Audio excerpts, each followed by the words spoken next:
Yes, we are doing this. It is time for the big retro supermarket superstars slideshow extravaganza, you guys. Isn't it about time that our favorite products at the supermarket get their time in the spotlight? I don't know about you, but I love going to the supermarket. I always have my entire life.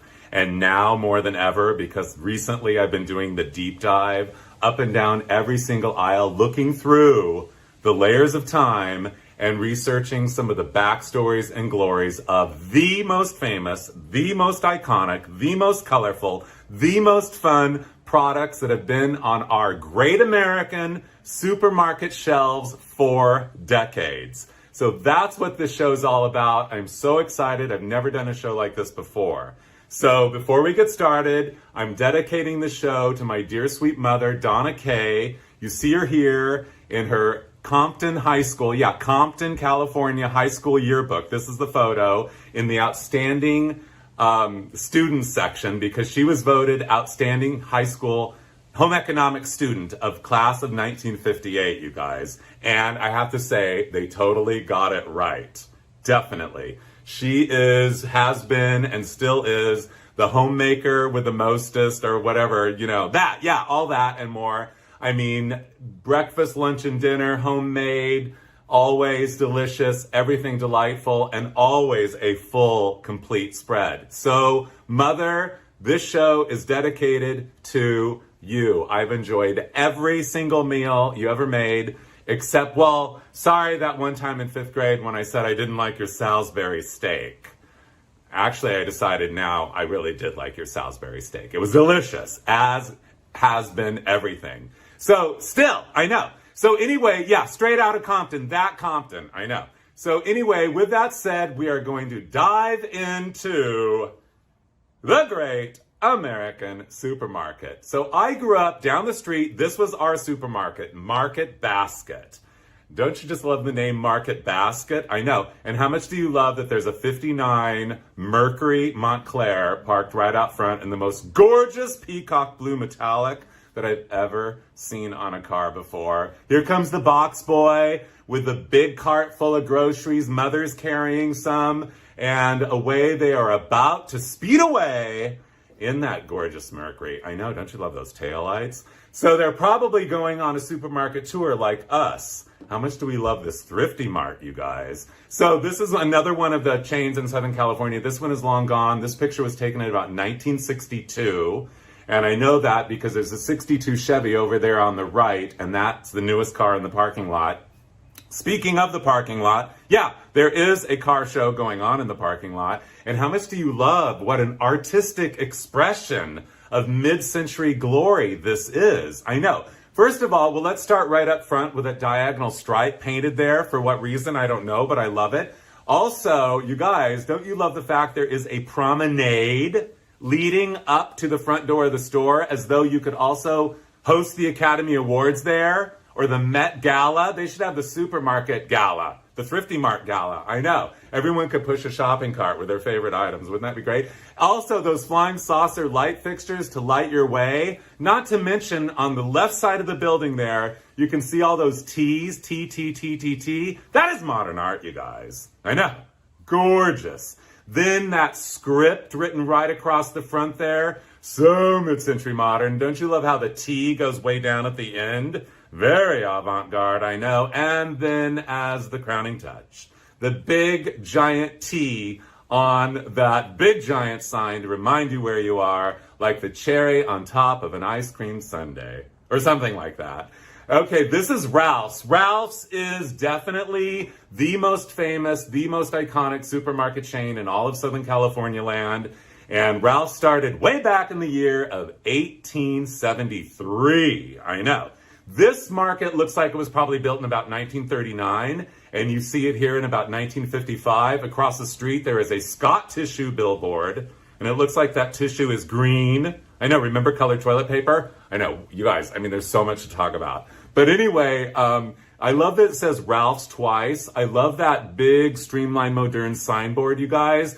And you know what? If you stand back and stare at it long enough, I swear you are going to see Abraham Lincoln. I know. And how about the band of The glass brick windows there. I mean, they're kind of like a little dull, but you can see them. And then the crowning touch where the building turns the corner there on the left side. That little spray, sprig, starburst of yuccas. So, Southern California. Not to mention, again, a car show in the parking lot. Oh, you want a show? How about going inside? This is actually a Safeway store, and I know that because I see the logo on the blue wall, that periwinkle blue wall there. In the middle, there's that S, and it says Quality Foods. How much do you love the color theory of this supermarket, you guys? I mean, this gives down the yellow brick road a whole new meaning, isn't it? It's like this aisle, that I almost said Formica, no, linoleum floor. Let that be an inspiration to you. You need a new floor? You got to do that. I know. That blue, that green, that pink, that other blue, and everything else. We are like in an art installation, you guys. It really, really is. I know. Isn't it gorgeous? Oh, this absolutely is one of my favorite slides ever of all time that I found in the last 30 years of collecting other people's old slides. When I saw this, my brain almost exploded. I don't know what city it is, but it's in the Midwest, and they're having a parade, and there is a Woolworths there. Look at all the people. But never mind all the people, never mind the Woolworths. Look what is marching down the street. Giant boxes of detergent. Can you believe it? I want to go to a parade like this. I want to jump into this world. Does Vel, Tide, and Lux? All you can see are legs. Somebody needs to recreate this. This truly is creative design genius on a budget. I know. Speaking of Tide, here it is now on your right side on the lower part of this incredible slide.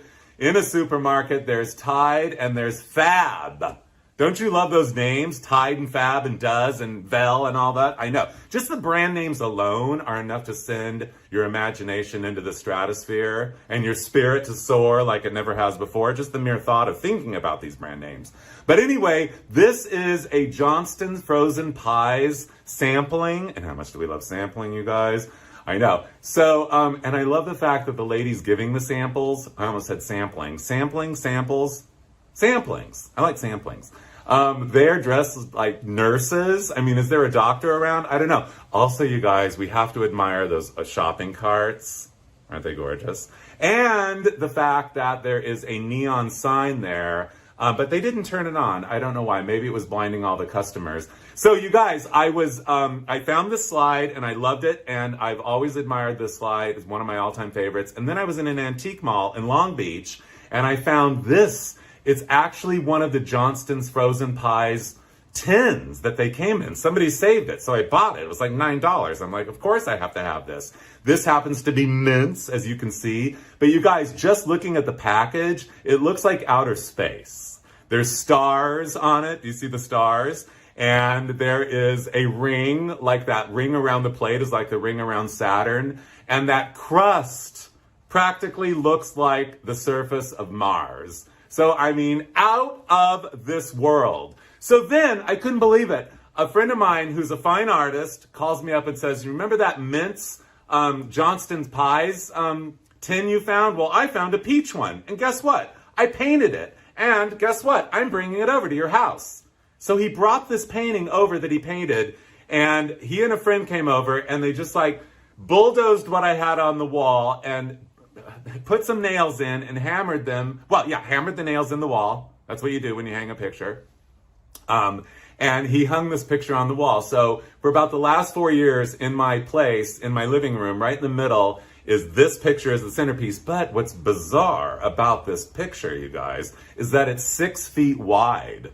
So I have totally been enveloped by the art of packaging and design a la Johnston Pies. I know. And how much do we love the art of packaging? Some are a complete masterpiece. Some are icons. So we are starting with a giant, a masterpiece. The soup can.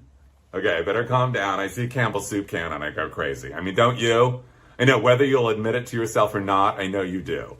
So yeah, I know. So yeah, this is the product design. This is the label that became a pop art icon of the absolute highest order forever and always. So by the way, Campbell's soup is not only a pop art icon, you guys, but it is one of the granddaddies of all products in our great American supermarkets. Campbell started in 1869 in Camden, New Jersey.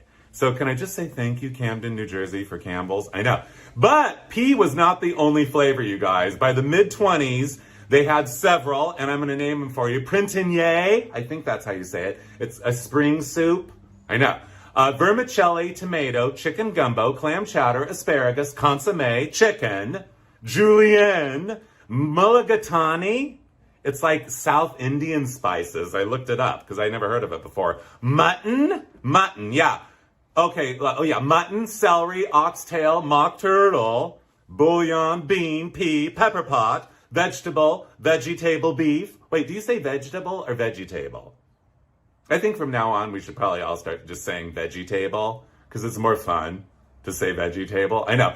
And tomato, yes, tomato. That is the superstar of them all. And I love this ad, you guys. So when Andy Warhol, basically blew the art world's mind with painting all the soup cans. He basically, I better calm down because I'm going to tell you about this. So I had to do a little research, but before we get started on Andy, this is Campbell's ad campaign in response to the soup cans that Andy painted.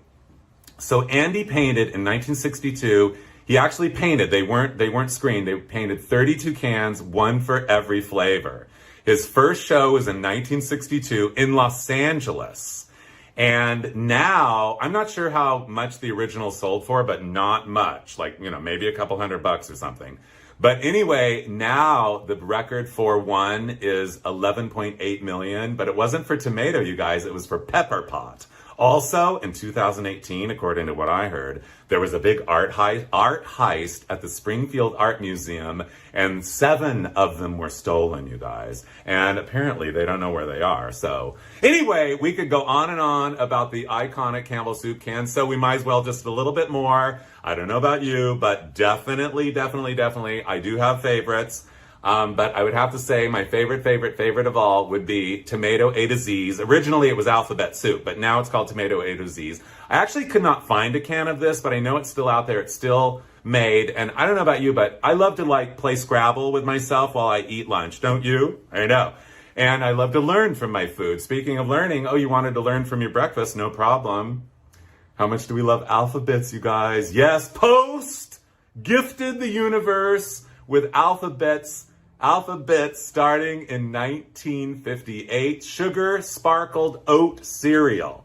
Again, the packaging is very mid-century. Those sparkles, that avant-garde illustration of that little child with that swoosh of rouge over the middle of his face, and a big mouthful full of alphabets, and a spoon spelling out what the extrusion really is made out of, you guys. Oats. Oh, you want SpaghettiOs that you can learn from? Fine. These I did find, and I will tell you SpaghettiOs, well, you know SpaghettiOs, SpaghettiOs. Yeah, let's say it together. SpaghettiOs. SpaghettiOs. I know, SpaghettiOs.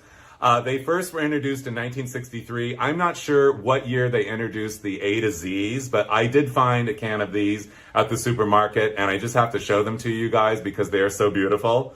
I love that gloss. I love that kind of that shade of orange, and those little meatballs, which are made, by the way, of chicken, pork, and beef. I know. And they are definitely ready for their close-up. I love the R that's upside down in the very middle, like clinging to a meatball, don't you? I know. Oh, you only wanted the O's. Fine, be that way. Well, here they are. The neat new spaghetti you can eat with a spoon. Franco-American invented them. Yeah, as I just said, 1963. But these are only the O's, and this leads us into the world of foods that end with the letter O. Yeah, Fritos, you guys. Fritos. So you guys, who knew that Fritos were invented in Dallas, Texas in the year of 1937? This is one of the ultimate classic snack foods, salty, savory snack foods of all time. And of course, they are made of, well, they're Fritos, they're corn chips. As you know, we love them. And I love this art here, Party Perks Parties. I mean, first of all, how much do you love that font? I know, how much do you love these people? I love the three up there, the girl holding up the record, and then the blonde geek down there, really looking at that record player. He is a record player geek. But I love their outfits too, by the way. And the guy in the middle has like a sweater vest on, gold with a green tie with a brown jacket. That's stunning, I know. Yes, and by the way, you know if you mix Cheetos, wait, we're not there yet, sorry, I got a little carried away. If you mix Fritos with chili, you get chili pie. Now that is an Americana classic of the absolute highest order. Yes, we are talking about Cheetos because you guys, 11 years later, the same guy that invented corn chips, Fritos corn chips, invented Cheetos. And how much do we all seriously love Cheetos? And dude, who are you that invented both of these? Creative design, culinary genius of the absolute highest order. We do love a crunchy corn puff covered with that cheese dust, don't we? Okay, you want to talk about more O's? Fritos, Cheetos, Doritos. According to the legend, you might not hear it, but there's like an army helicopter going over. Oh, well, then it gives me a moment to take a little drink. Doritos, you guys. First of all, the retro bag. I remember like 5 years ago, I was walking through the grocery store and out of the corner of my eye, I spotted the retro Dorito bag. And for one split second, I really seriously thought that I was back in 1978. I really did. But anyway, Doritos, according to the legend, were invented at Disneyland. So what happened was, what I heard is that the manager of Casa de Fritos, which was a restaurant in Frontierland, did not want to waste the leftover tortillas that were, left over at the end of the night. So he said, let's cut them up in 6 pieces, deep fry them, and toss them in taco seasoning. And voila! Doritos were born. They were marketed to the masses for the first time in the year of 1966. Oh, Doritos. Oh, I know. I could just eat a whole bag full. Speaking of O's with apostrophe S, Cheerios. Oh, they don't have an apostrophe S on this one. Originally called Cheerios. Cheerios were introduced in the year of 1941. And I'm pretty sure that they are the absolute #1 breakfast cereal of all time. A little bit of they're not a little bit, they're a lot of an extrusion in a mini donut shape of oats, you guys. Goodness in toasted oat cereal. That's what it said. Yeah. Goodness. So, but anyway, it was inspired by, they were a byproduct, they were inspired by KITSCH cereal, which came out 4 years earlier. So, but finally they decided after just a couple of years, Cheery Oats wasn't a good name, so they dropped the T and whoa! Yes, indeed, Cheerios. So, by the way, I'll never forget the time that I was in, here's what happened exactly. I went to Buffalo, New York, and I stepped off the airplane. No joking around. All of a sudden, like, woof, completely overwhelmed by the smell of Cheerios. And I'm like, what's going on here? I'm getting like major Cheerio smell. So the people pick me up and I said, why am I smelling major amounts of Cheerios? And they're like, oh, the Cheerio plant is right next door.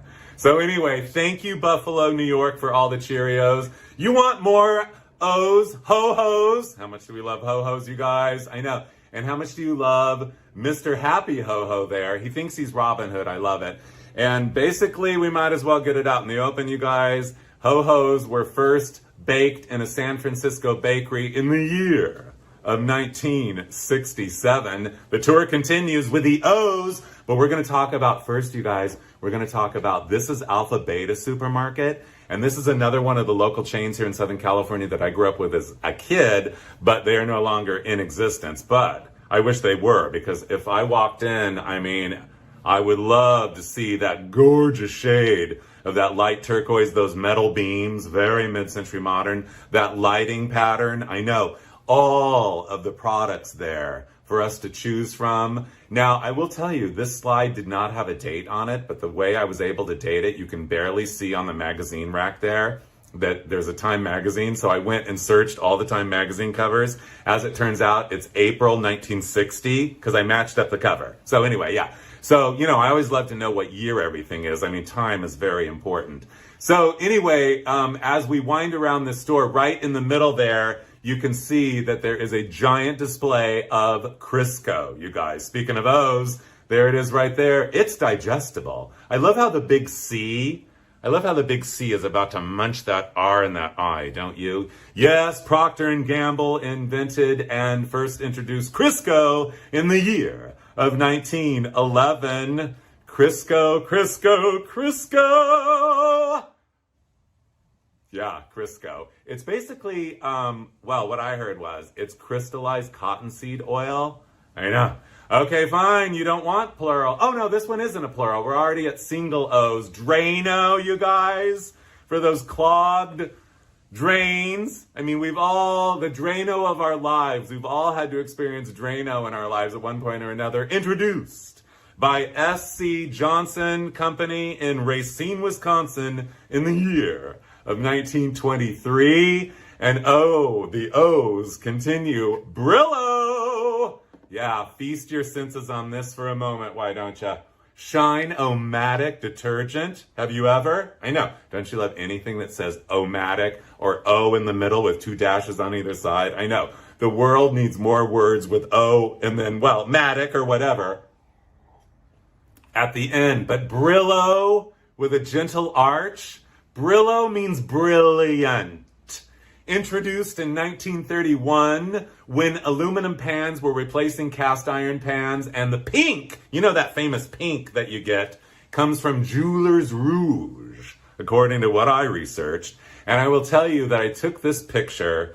Well, I was on this long road trip. I went to Yellowstone, and on the way home going through, I believe, yes, it was indeed, I do, it all comes back to me right now, Pocatello, Idaho.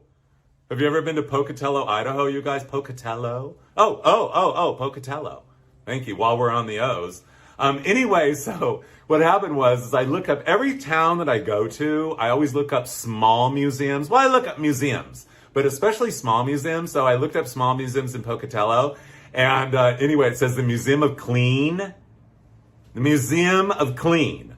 Immediately, without skipping a beat, I threw the rental car into high gear and right there at the front door, I threw open the double doors of the Museum of Clean and whoa! I heard the angels singing because it was a museum of cleaning products and it was by this guy who funded it, made a fortune, cleaning. So good for him. But anyway, on the wall was this little Brillo pad box and everything. And it was just one of those moments in life you don't forget. When you see the Brillo pad at the Museum of Clean in Pocatello, Idaho! Yeah, okay. Oreo is the most famous. They don't even call it a cookie, you guys. It's called a cream sandwich. Oreo is the #1, call it what you will, deliciousness unrivaled, unlike any other taste, treat, sensation, flavor, texture, or otherwise that we know of anywhere in our food kingdom realm of the universe of the edible world. Just the smell alone will tell you what they are. I know. Has there ever been a more perfect combination of, crispy and creamy? I know. So they were invented or first introduced in the year of 1912 and by Nabisco, you guys, the National Biscuit Company. And you can see on the package there, I love the logo of Nabisco, you guys, because it looks like it has a TV antenna on it. So mid-century modern, I know. Anyway, #1 cookie of all time. So I thought it would be a good idea to experiment with not only the #1 cookie of all time, but some of our other favorite cookies. And I decided to make I like to make up recipes in the kitchen. Unlike my mother, who follows recipes, I don't have the discipline. I have to make up recipes. So I thought, what would it be like if I mixed cake with cream-soaked cookies? So I got Circus cookies, I got Chips Ahoy Fudge Stripes, Nutter Butters, and Oreos, and here they are. And just feast your senses on the beauty of these cookies again. When I look at these food products, basically at this point, they are so ingrained in not only my psyche, but all of our psyches. They kind of are like art. I mean, they're like, well, they're famous. They're famous art pieces. I mean, look at the Nutter Butter. That's genius. A cookie in the shape of a peanut introduced in the year of 1969. How much do you love the circus animals? I mean, just the mere sight of them, like, makes my mind explode with joy. Just the fact that they are on every supermarket shelf in the United States just gives me joy and happiness. I mean, I don't eat them that much, but I would if I could. And, oh, there's the famous Amos. Gorgeous presentation of chocolate chips. And, fudge stripes. Stripes. We love stripes. We love stripes. And I didn't leave anything out. We're talking about Oreos, but have you ever looked at an Oreo up close, you guys? I mean, really, they kind of look like a manhole cover. Again, they are, well, not again, for the first time, and we might as well look very closely. They are branded. So you are not confused by what cookie or cream sandwich that you are eating. The TV antenna is there, and as is a wreath of geometric shapes going all the way around, finishing off into a delicious circle that spirals into the stratosphere of your senses like nothing else. Okay, here they are. We're making the cream-soaked cookie cake, you guys. Here are the Oreos. Basically what you do is you break up enough cookies to fill the bottom of a cake pan, and then you kind of just pour enough cream, over, well, you see how much cream is there. And then here's the Nutter Butters. They're broken up as well, as are the fudge stripes. Oh, I know. It's like, isn't it gorgeous? They're just beautiful. Oh, the famous Amos. They really soak it up. But I will tell you, that cream does not soak up as easily in the circus animal. So I actually had to pour a little of the cream off. I just want you to know that. But you can actually make this cake yourself, and it is delicious. This was the finished product, decorated with all the glory of the cookies and stuck on with milk chocolate frosting. And here is the inside of the cake, you guys. So this is what happens with the cream-soaked cookie cake. I mean, I didn't know. This was a total experiment. And let me tell you something, seriously, not joking around, I would not be sharing this recipe with you if it wasn't, like, delicious beyond words. I mean, have you ever had a cream-soaked cookie cake before? No, I don't think so. But you know what it turns out to taste like, you guys? Really? It kind of becomes cheesecakey. I know, I wasn't expecting it, but you can see there, it's just like everything all agreed with each other. The cookies, the cream, the cake batter, it all cooked together gorgeously into a sweet taste treat sensation of truly the absolute highest order. I cannot recommend it enough. By the way, I will tell you the recipe is in my Holiday Jubilee book, which is available online. So that is the cream-soaked cookie cake. Okay, fine. You wanted to talk about Nobody Doesn't Like Sara Lee. Yeah, Sara Lee. Yeah, one of the things when you talk about classic foods at the supermarket, you get to sing. And I do love to sing, I must admit it. We might as well just get it out in the open. Yes, Nobody Doesn't Like Sara Lee. 1939, Downers Grove, Illinois is where Sara Lee was born. And according to the legend, Sara Lee is the daughter's name of the man or woman that invented the product, Sara Lee, the brand. And anyway, it's just, Sara Lee, Sara Lee, Sara Lee. In case you don't want to make a cake yourself, you can go to the market. So this woman, this is 1963. This is Wegmans Supermarket. This is New York State. And first of all, I love the way she's dressed at the supermarket, don't you? That big bow tie, an afternoon suit ensemble, 3/4 sleeve, a pencil skirt. Stunning, isn't she? I know. Not to mention, this is the slide in the show that we are going to have a moment to appreciate two things that we really do need to appreciate about the supermarket, you guys. The shopping cart. The shopping cart. I know. For a child, it's a ride vehicle. For everybody else, it's like what you put all your stuff in and you go around the store and you're just like pushing it around. I mean, there's just so much joy like holding onto those handles and maneuvering it around. And occasionally in life, you get one of those wheels that goes like that. And you say, I can't believe I got a cart with a wheel that goes like that. I know. Well, some days are like that in life, aren't they? I know.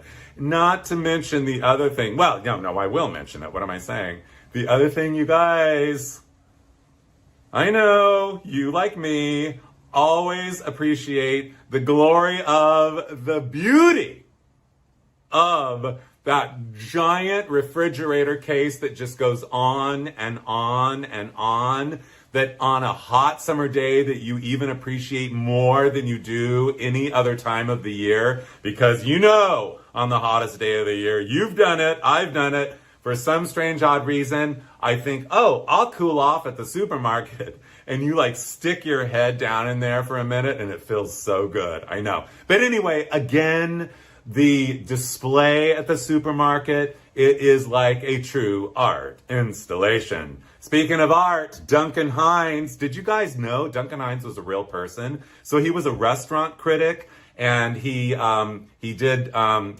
around the United States. Yeah, and he criticized, well, no, I don't want to say he criticized restaurants. He gave reviews of restaurants. And finally, I don't even know how it all came to be, but in the year of 1953, voila, Duncan Hines cake mix, you guys. I love that label, that kind of early American motif there, and that kind of mid-century writing. Isn't it gorgeous? I know. Anyway, he was married many times, and he was from Kentucky. Duncan Hines, Orange Supreme cake mix. That sounds kind of good, doesn't it? Looks more like Lemon Supreme to me. But we're not going to talk about Duncan Hines without talking about, whoa, Betty Crocker. She is the superstar. She's the female superstar of the supermarket. If ever, oh ever, there was one, she is the one. I love that it says improved cake, so tender you can cut it with a feather. Like most people cut cakes with feathers. She is indeed America's first lady of food. She was invented in 1921 because the cake manufacturers, I believe it's gold medal in Minneapolis, I'm pretty sure. I did a lot of research, but there's so much, you guys, I know. But anyway, they were getting a lot of inquiries from their customers saying the recipe, how do you do that and stuff. So they decided to make up a character and they made up Betty Crocker. Yeah.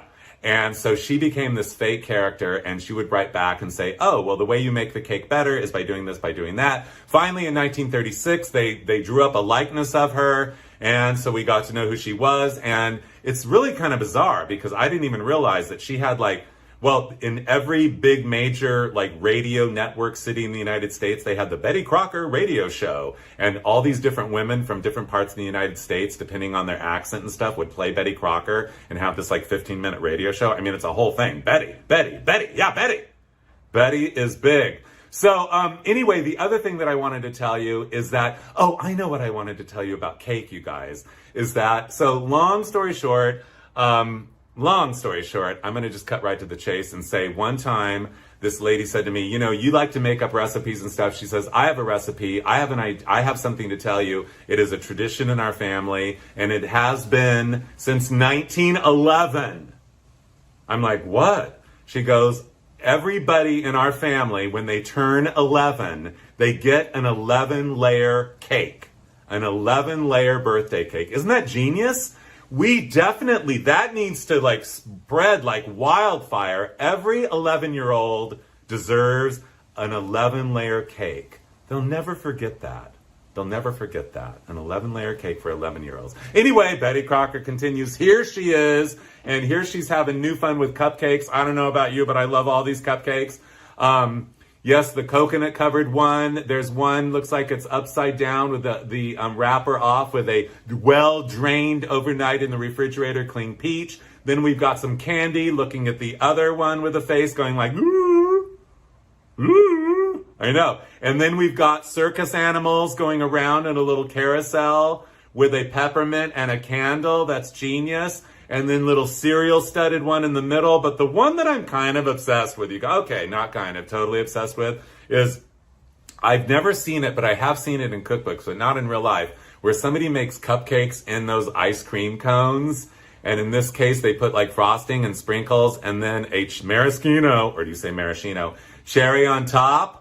I know. Just think of the possibilities, you guys, especially if you have multicolored ice cream cones. I don't know about you, but there's just something about certain things at the store that I always am more thrilled to see than anything else. And there are a lot of things thrilling to see at the store. And I love to see the multicolored ice cream cones. You don't see them that often. And frankly, you know what? I have never in my entire life had a pink or a green or a chocolate ice cream cone like this. I haven't. But anyway, I just had to share this gorgeous, well, just because look at just the color theory of this packaging. Again, the packaging, the fonts, the Nabisco with the TV antenna. I know. Speaking of packaging, okay, get ready. This is major.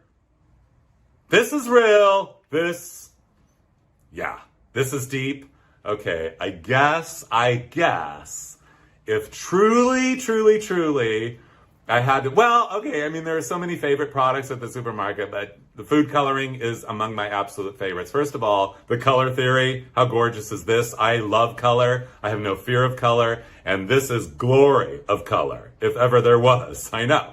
So food coloring dates way back to like 1,000,000 years BC, you guys. I mean, human beings have been colorizing their food for like ev. And do you blame them? I know. I personally love to play with food coloring. As a matter of fact, when I was a little child, I don't know why, but just one day, I must have been about 4 years old, I decided to go in the kitchen when my mother was outside hanging the clothes on the clothesline, and I decided that I was going to dye the sofa with food coloring. So I got the little bottles, these little bottles, which by the way, are like the greatest bottles at the supermarket. I mean, there are some great bottles at the supermarket. We haven't gotten there yet, but these are the best. The little teardrops. I'm in tears over these teardrop bottles. Aren't you? I know. Oh, I know. I just need a moment. And by the way, don't you love the pattern on the Bounty paper towel that they are photographed on? The quicker, picker-upper. Anyway, what happened is I decided to dye the sofa. So I went in the kitchen and I got these little teardrop bottles, which I admired from like, as soon as I could form a thought, I knew these were like genius. And I dripped them all over the sofa. Well, let me tell you something. I got in very big trouble for that. I will never forget that. I mean, it's one of my earliest childhood memories. I know. So now we are in a store. I mean, this is one of the slides I found in my collection. This is just a random slide taken of a grocer in a grocery store. And again, or is this an art installation? Where do we begin? There's Betty Crocker, there's Duncan Hines, there's Jiffy Mix on the left where his hand is, and there's Jell-O. You know, we were talking about O's, foods that end in O. Well, we didn't get to Jell-O yet, you guys, but before we do, by the way, I love the way this guy's dressed. He's got a tie. I love the reflection of the buttons on his cardigan sweater. Yeah, you didn't know we were going to talk about cardigan sweaters, did ya? Yeah, have you said cardigan lately? Let's say it together. 1, 2, 3. Cardigan. Yeah, cardigan. I know, cardigan. I know. Okay, Jell-O. Jell-O, Jell-O, Jell-O, Jell-O, an icon of the ages for all time ever and always will be, shall be, has been, and was always. I know. So Jell-O first came on the market, according to legend, in the year of 1897. The original flavors were strawberry, raspberry, orange, lemon, and lime. And it was originally called jelly, not Jell-O. I'm not sure when they switched to the Jell-O, but Jell-O is better than Jell-E, isn't it? I know. So anyway, you guys, I love Jell-O so much. I mean, I really, really, really, really, really, really love Jell-O. And everybody knows that, like,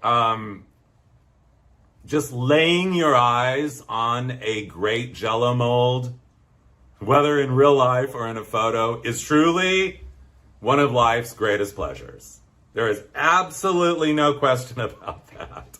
I know. I mean, they really inspire my imagination and make my spirit soar. Look at how gorgeous this Jell-O mold is. I don't know anybody who could actually make a Jell-O mold this gorgeous, but one of these days I am definitely going to try. I have put Christmas lights in Jell-O molds. You know about that. And that turned out well. But anyway, this one just has this is the new mixed vegetable flavor of Jell-O that started in the mid-50s. And yeah, I know, mixed vegetables, savory Jell-Os. Oh, I know.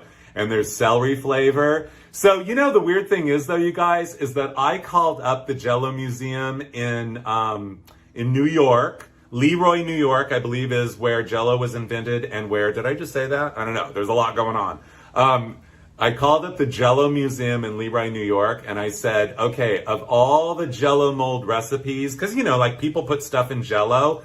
I mean, I grew up with, well, you did too. Grew up with like Jell-O molds full of stuff and everything, or even just a casserole dish, pineapple, fruit cocktail. I mean, whatever it was always delicious. But I said, what is the most bizarre recipe that you know of? And so the lady said, oh, well, the people here at the museum, we all agree that the weirdest recipe for a Jell-O mold that we've ever seen was lime Jell-O with Fruit Loops and strips of bologna.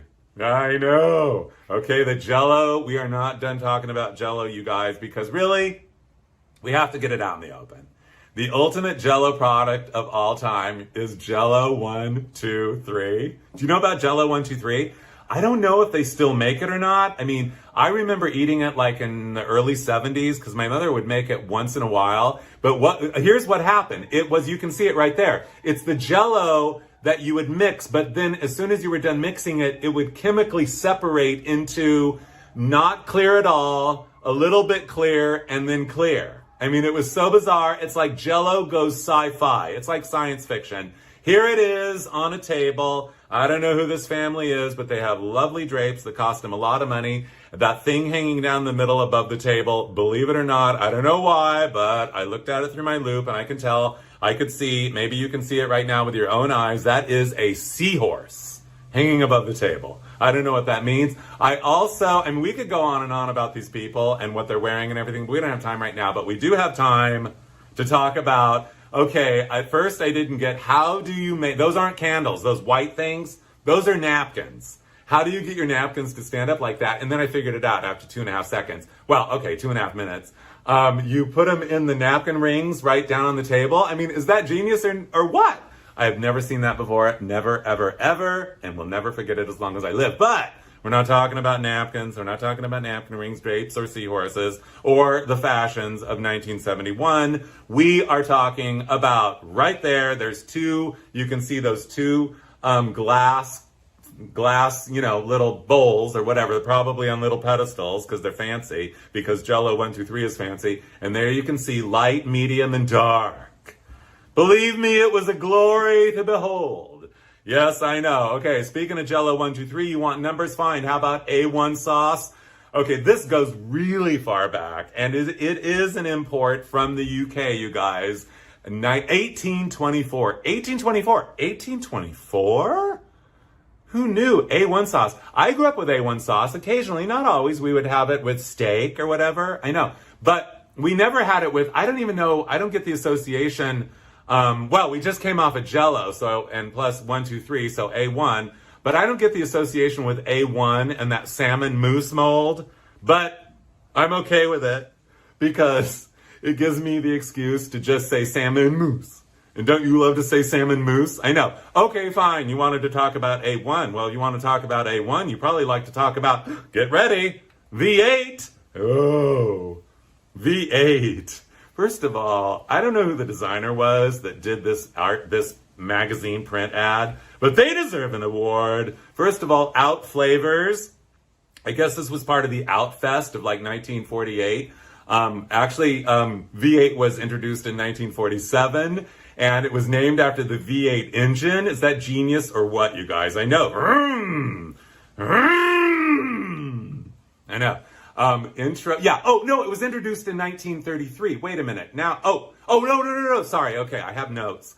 I've never had notes before, but for the first time ever, I wrote some notes because, I mean, there is a lot. So it was introduced in 33 as Vegemin. But then in 47, they changed the name to V8. Okay, fine. You want to talk about vegetables? We're going to talk about vegetables. Veg-all. I know. First of all, everything about this illustration is true, divine design perfection of the absolute highest order. Those warm, rich color tones of those vegetables illustrated just like coming out of the top of that can. What do we have there? We've got potatoes, we've got carrots, we've got green beans, lima beans, peas, carrots, and oh, yes, we do. Corn. I know. And don't you love the basket and everything, you guys? Mixed garden vegetables, 1926. And so, you know, basically the reality of this product was in 1926, I mean, you didn't have to like scrub or peel your own vegetables. You just open a can. And by the way, they're kosher. Just thought you might want to know that. Okay, you want to talk about veggies, you guys? Mixed garden vegetables? You want them pureed? Fine, be that way. Yes, Gerber baby food, 1927, Fremont, Michigan. Thank you, Daniel Gerber. And your wife, Dorothy Gerber, who decided to start canning baby food. And they were making it for their daughter. And they're like, well, why don't we make it for everyone else's daughter and son? Why don't we just make mushy foods and sell them to babies? And so they did. So you guys, here's my thing about Gerber baby food. Besides the Gerber baby, by the way, you guys, her name is Ann Turner Cook, and she is still alive. She is 95 years old. So that Gerber baby has been on the Gerber baby food jar since, well, for 95 years. I know. It's a charcoal sketch, by the way. I know, we're getting very technical with art. Oh, well, I mean, this whole world is full of art. The supermarket is like an art museum. It is. A museum of graphics, a museum of so many things. But we're not talking about that right now. We're talking about, hold on, I just have to have a little drink here for a second. I know. Okay, so there was this brief time when I was in high school where I don't know why it happened, but all of a sudden every high school student in my high school was going to the supermarket and everyone was buying a jar of baby food peach cobbler, Gerber peach cobbler, and everyone was eating it. And so I thought, well, I mean, I'm going to as well. So I went to the store and I got the baby food peach cobbler and I ate it and I'm like, tastes just like peach cobbler puree. That's very delicious. Okay, fine. You didn't want to talk about peach cobbler puree anymore. You want to talk about shredded potatoes formed in, well, it's kind of like shredded potatoes. It's like extruded like sausage and then cut off in little tots. I mean, how much do we love? Okay, we're going from babies to tots, you guys. Get it? I know. So where do we begin to think? The fine folks of Oregon and Ida, that invented, well, what is really become slow build over the years, but it is built into absolutely one of the most famous side dishes there is. I know, tater tots. Who would have ever thunk it? I know. And don't you love the name Ore-Ida? I used to know a girl named Ore-Ida, but we're not talking about that anymore. We're talking about basically the way that they got invented, you guys, is because they were processing potatoes for something else. And they're like, well, we have all these little potato bits. What are we going to do with those? We don't want to waste any part of these potatoes because everyone loves potatoes. I know. And so then what they do, they're like, well, whoa, let's make tater tots. I know I love tater tots so much. I mean, too much. So, okay, fine. You wanted peas and corns, fine. I know. Ho, ho, ho, green giant. Yeah, you get to sing ho, ho, ho, green giant. I know. Remember that? Yeah, totally. I mean, as a child, I would hear it on the television and then I'd go around singing it and everything. But what's weird, it's kind of Santa Claus. Ho, ho, ho. I don't get it. But anyway, never mind that. So the Jolly Green Giant was introduced originally in 1928. And it's because the company that was canning the peas were so big that they're like, these are giant peas, so we need like a mascot to go along with them. So they're like, why don't we just come up with the Jolly Green Giant? Now, originally, the Jolly Green Giant was wearing a bear skin instead of a toga of leaves. I know. I love the outfit, don't you? And I love here that he's got a girlfriend that, well, found her at the grocery store. The big corn and pea man. I know. So when he's, well, I don't know what happened to the girlfriend, but here he is smoking a corncob pipe, reading the newspaper, the Corn Times. Don't you love that? I know. And now he's basically highlighting his niblets and fresh corn off the cob. Oh, all righty then. But anyway, this is not about the corn.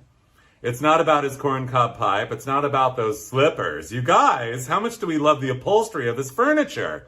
I mean, I'm assuming the entire suite of furniture in his house, his giant house, every bit of it, the sofa and everything, corncob print to match. Gorgeous, isn't it? On a black background? That is stunning. I know. I want to redo my sofa in that print. And you know what? Today, with all the technology, you could do it. So let this be an inspiration to you. Oh, you didn't want to talk about, well, you did want to talk about Jolly, and you wanted to talk about corn. Fine. Oh, yes, you did. Yes, we do. Okay. Yeah. This deserves a moment, you guys. Jolly time popcorn, because it is time. It's always time for Jolly time. I know. I just love the popping of those graphics and everything, the boldness of those letters, the simplicity of the divine font, the overlapping of the pop, and then corn down there with a drop shadow, guaranteed to pop. Yes, we might as well get it out in the open. Popcorn. This popcorn, Jolly Time popcorn, was the first packaged popcorn the year 1914. The Smith family in Sioux City, Iowa. Oh, well, actually, no, they didn't start there, but they moved there because that's where the best popcorn was grown. And by the way, I will have you know that the Smith family still owns it. I think I need to, find out. I need to meet the Smith family. And I want to thank them in person for all the popcorn. But you guys, you really want to talk about popcorn? Okay. I mean, we really need a moment for this because you want Jolly? How about Jiffy? Yeah, Jiffy popcorn. This is absolutely, it has to be the ultimate packaging of all packaging because this is the packaging that you actually cook the product in, and the packaging becomes the cooking, like the pot. And then it explodes up into, you've done that, right? Yes, please tell me if you haven't. You need to race to the store right now, and, well, as soon as the show's over, and get some Jiffy Pop and experience it yourself. 1959 was the year that Fred C. Menon of LaPorte, Indiana, first mass marketed this incredible package popcorn. I know, it's overwhelming. It is the magic treat. The magic treat is much fun to make as it is to eat. So, but I will have you know that the packaging that you cooked it in, the big puff of tinfoil and everything and all that, but you guys, it's really hot when you open it, so just be careful. Open it with chopsticks. Anyway, so the steam goes out before your fingers go in there, even though it's tempting because it's so delicious. But anyway, I will tell you that the somebody else basically developed the packaging 5 years earlier, and there was a lawsuit and everything, but we're not going to get into all that. No, because we're only talking about the happy happy here. And speaking of the happy happy, Jiffy Pop is happy, Jolly Pop is happy, it's all happy, happy, happy. Popcorn is associated with happiness. Look, even a monkey can do it, I know. The other thing I wanted to mention about Jolly Pop is, Jiffy Pop, well, yeah, Jiffy Pop, is you guys, seriously, Jiffy Pop is a miracle of mid-century modernity. Jiffy, Jiffy, Jiffy, Jiffy, Jiffy. One of the absolute ultimate products at the grocery store of all time. It is America's favorite. Jiffy Corn Muffin Mix. Started as a baking mix in 1930 in Chelsea, Michigan. Basically, the story is that there was this woman who saw that this little, well, I think the story is that this little boy came home from school one day and said there's this other little boy whose biscuits are in his lunch basket are really hard, and he's going to chip a tooth on these biscuits. So then the mother of the little boy well, anyway, it's a long story, but this woman said, I'll make, I know, I'm overwhelmed because of the level of Jiffy, you guys. So it was in response to somebody at school was bringing hard biscuits. And so it turns out that the little boy who was bringing the hard biscuits, the dad was making the biscuits and he didn't know how to make biscuits. And so the mother of the other little boy said, I will make a prepackaged biscuit mix, and then that dad who's making the biscuits won't have to struggle and make hard biscuits. You get it? So that's what happened, you guys. So anyway, I will also have you know, I know, it's all a lot. It's a lot. This is major. This is real. This is deep. So you guys, I went to the Jiffy factory in Chelsea, Michigan. They give tours. I mean, I'm pretty sure they still give tours. They did just a couple of years ago when I was there. And let me tell you something. I mean, it was out of this Jiffy mix world like I never dreamed. First of all, they bring you in, they sit you down, and they tell you about the history of the products. And they have a lot of products, of course. The corn muffin mix is their number one. But anyway, then you actually walk through the factory and imagine, okay, you're wearing a plastic hairnet, which automatically already is wonderful. And you walk through and all it is, it's like you're in a dream, a Jiffy Mix dream or in a movie. There's all these conveyor belts like going everywhere, all the way around you. And they're all like going over you and around you and in circles and up and down and every which way, filled with a million, I mean, each one of those have a million boxes of Jiffy going by. And it's like heaven on earth. Okay, fine. You wanted to talk about Jif. Choosy mothers. Choose Jif.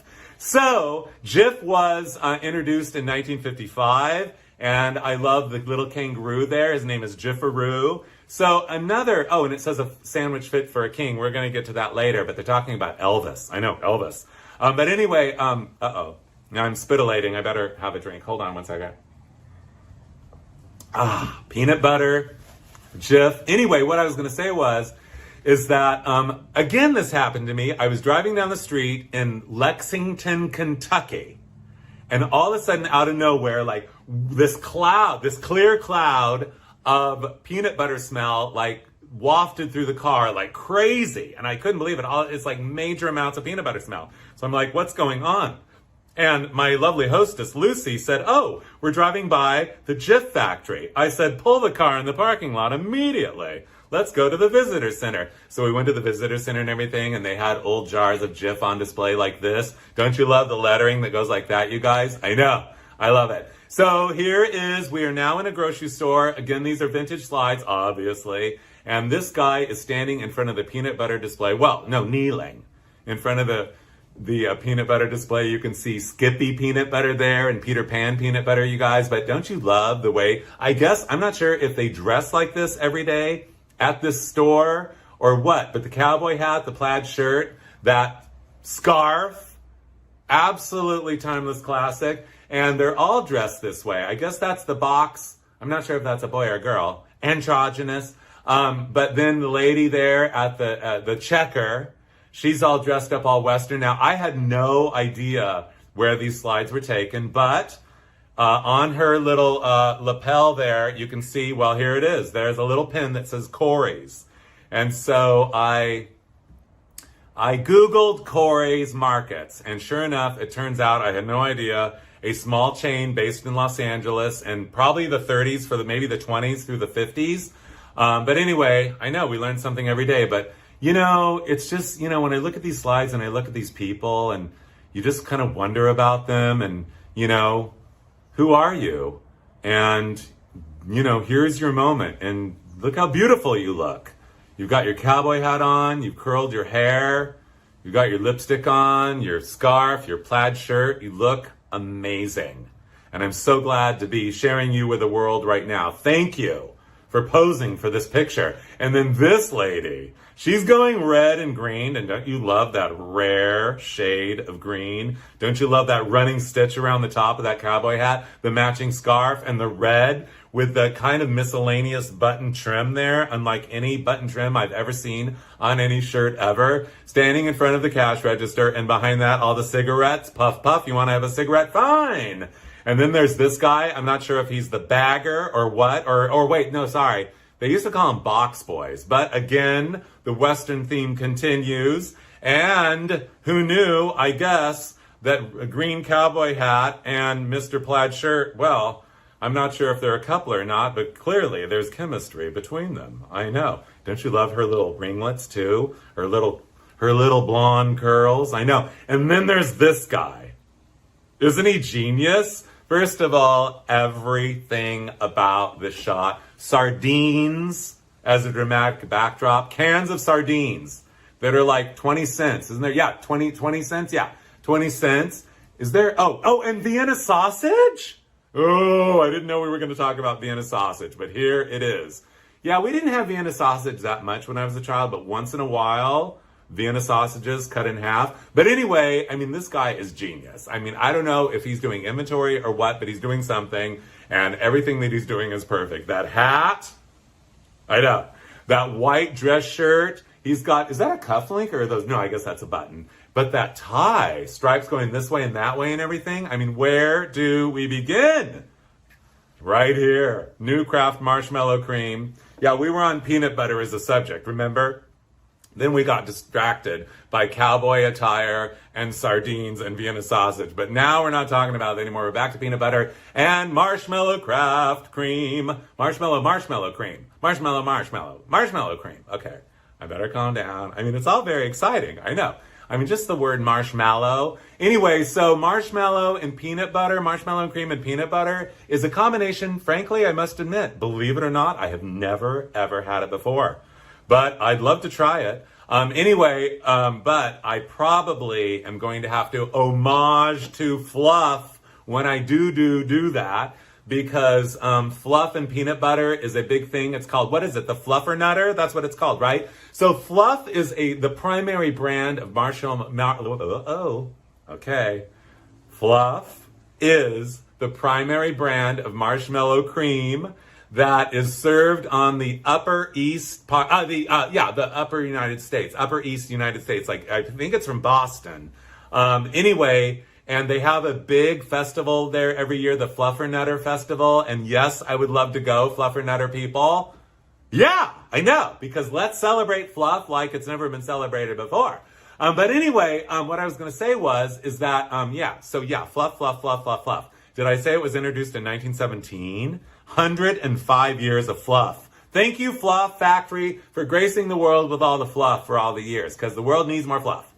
But anyway, what I was going to say was, back to just marshmallow cream in general. So I'll never forget, last Thanksgiving, we go to my brother and sister-in-law's house for Thanksgiving. Everything's fine. I do enjoy my brother and sister-in-law. My sister-in-law is she's quite a character. And she is one of those people, unlike my mother, who always seems to apologize for everything she serves, like it's overcooked or undercooked or something, which it never is, always perfect. My sister-in-law is a self-congratulatory cook, and so everything she serves, she serves it like, this is the best, whatever it is, fill in the blank, that you've ever had, and then she serves it, which I love. And because, she really is a great cook. So, I mean, it's totally fine. But even if she weren't, I would still love it. But last Thanksgiving, she said, this is the best you've ever had. So, and it was this bowl full of like white. And I'm like, well, what is it? And she goes, and this is a combination of two elements that I've never heard of before. Basically, it is two things, marshmallow cream, this concoction, marshmallow cream and Philadelphia cream cheese together. Well, immediately, I became thoroughly fearful of this giant bowl full of this white stuff, because I knew that if I took one bite of it, I would become addicted for the rest of my life and I would never want to eat anything else. So I, somehow graciously declined to eat it at that moment. And then the whole day, like Thanksgiving, I'm like, I have to try it. Finally, at the end of the day, I'm like, okay. So it's like, she calls it a fruit dip. Well, I dipped a big piece of fruit in it, took a bite. Well, what do you think? It was the most, first of all, fluff is delicious. Philadelphia brand cream cheese is delicious. Well, it was the most delicious thing the most delicious white thing I have ever tasted in my life. I mean, basically the most delicious thing ever. So but she's just calling it fruit dip. So I think that you guys need to try it, but let's call it like Dipsy Doodle. Isn't that the perfect name for it? Dipsy Doodle? Dipsy Doodle dip. So I hereby do declare from now on until the end of time that when one mixes marshmallow cream and Philadelphia brand cream cheese, it needs to be called Dipsy Doodle. Enjoy. So, by the way, Philadelphia brand cream cheese is not from Philadelphia. It is from New York, introduced in the year of 1872. It goes way back. I know. Okay. Now I hear the angels singing, because the world needs more polka dots. The wonder of it all, Wonder Bread. So basically, Wonder Bread was introduced in Indianapolis, Indiana in 1921.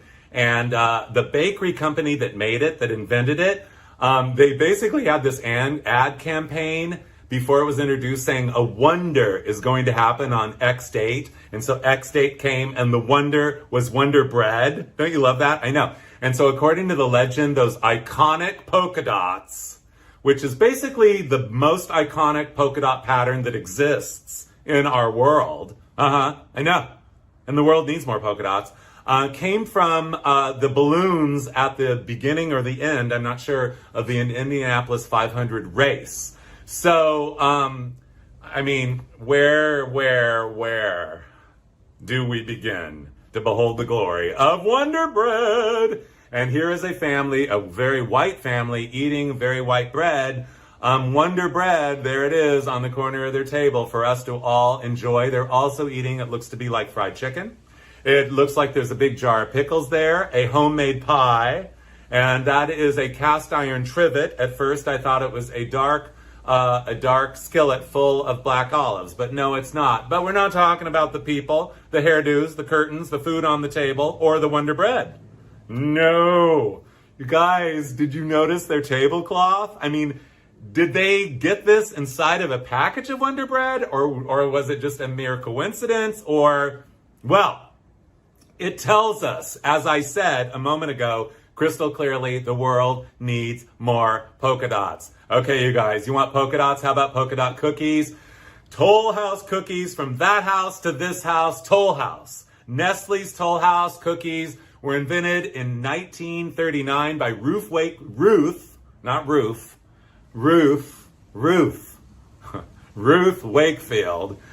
In Whitman, Massachusetts, at the Toll House restaurant, which, by the way, was not actually a Toll House. It was just a restaurant called the Toll House. And voila, what did she create? The most popular cookie of all time.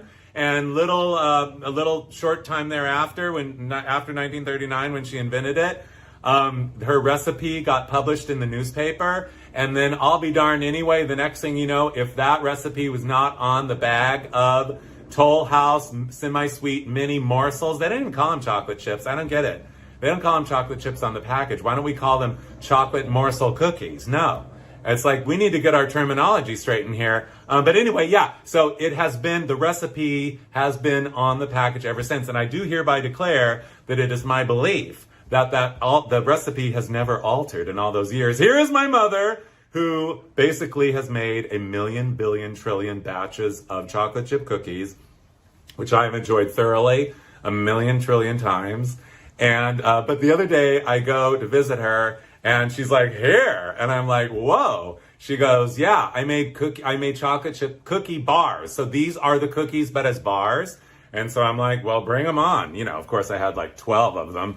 But they were so delicious and everything. But you know what I was thinking would make them even better if you're going to cut them into like bars. You could also put like brownie mix on the bottom. I'm always like imagining recipes. I just love it. I love making up recipes. And I thought it'd be so great if you made them with like half brownies on I'm sure it's been done. But brownies on the bottom and then the cookie bars. And then you could frost them with brownie frosting. Chocolate frosting. I know, wouldn't that be? Okay, fine. You want to talk about Toll House, Nestle's Toll House cookies? How about Maxwell House? Yes, indeed. Good to the last drop since 1907 was when its advertising slogan. Advertising slogans, you guys. I know. That was invented in 1907. President Theodore Roosevelt apparently loved Maxwell House coffee. Maxwell House coffee was named in honor of the famed Maxwell House Hotel in Nashville. Yes, indeed. Okay, you didn't want a house. Fine. How about a cabin? Whoa. Toll's Log Cabin. Don't you love syrup, you guys? I know. 1887 grocer Patrick James Towle in Forest Lake, Minnesota, invented, first marketed log cabin syrup, you guys. Log cabin, named after the type of abode that our famed, lovely, wonderful President Abraham Lincoln grew up in. He grew up in a log cabin, so Mr. Towles, or is it Tolles, sorry, said, I'm going to name it log cabin syrup in honor of Abraham Lincoln. On the backside of that tin, you see that it is actually a little house. And I'm not exactly sure how old this tin is, but apparently I'm pretty much guessing, an educated guess here, 1950s. But look, there, not only did you get that one, you could get all of these, the express office, and look, the Wells Fargo wagon has pulled up there, and the blacksmith's office. They're making a horseshoe right now. The place is like, the fire's going, the horse is there, the blacksmith is there, the stockade school with all the students, the children are playing, there's a dog running by, and then I guess, yeah, that's the backside of the house right there. We just saw the house. And there's a water pump and everything, and the lady's cooking over an open, like the fire in the house. I mean, this is all very much a history lesson. I know. I love it. Speaking of, you guys, speaking of log cabins, you guys. Okay, this is a transition that you're going to get in a second. But Oscar Mayer, where do we begin? Some of the most beautiful packaging ever designed in the history of the known universe. I mean, who knew that those pinky colored meat products would look so good against bright yellow? Originally, that yellow came from their packaging, which they were pioneers in the realm of meat packaging. Yellow band wieners they were famous for in the beginning. I will tell you that Oscar Mayer started in Chicago in the year of 1883. Yes, I know. One of the granddaddies of all meat products, you guys. And, well, by the way, in case you were wondering, which you might not have been, but I'm going to tell you anyway, Oscar Mayer moved their headquarters to Madison, Wisconsin in the year of 1957. And here is the most famous advertising vehicle in the history of the known universe. The Oscar Mayer Wienermobile first appeared, I believe, it was the year of 1936. This was one of a few that were made in 1952. And I've said it before, and I will say it again. If you want to see what might be this very Oscar Mayer Wienermobile, which is a mid-century modern masterpiece of the absolute highest order and one of the greatest artifacts from pop culture ever in the history of the known universe, you can see this Oscar Mayer Wienermobile right now in pristine condition at the iconic Henry Ford Museum. Okay, you guys, hot dogs, log cabin syrup. Let's make log dog cabins. So I had an idea. I called up some of my artistic friends and I said, I'm going to go to the store and I'm going to get a million different kinds of, I'm going to get hot dogs, Oscar Mayer, and stuff and some other things. And we're all going to have a log dog cabin contest and get the kids involved and everything. And so we went over to a friend's house and everyone made log dog cabins. And so this is kind of how you start. You treat the hot dogs like logs. And we had all the fixings there. And the first guy right here, this was the one he made. Very good. Very talented artist. Don't you love the pimento and olive loaf cut into shingles for the roof, you guys? How about the pretzels as antlers on the front? And that kind of divine perfection of the whole build of everything. And those two little hot dogs that welcome you right in that open front door. Not to mention the field of sauerkraut the whole thing is set in. I know. That actually was the best one. And then this one, I love that's a Vienna sausage chimney. Have you ever? No. I love the little mini pepperoni roof and everything and the little squeezy cheesy. And I'm not sure.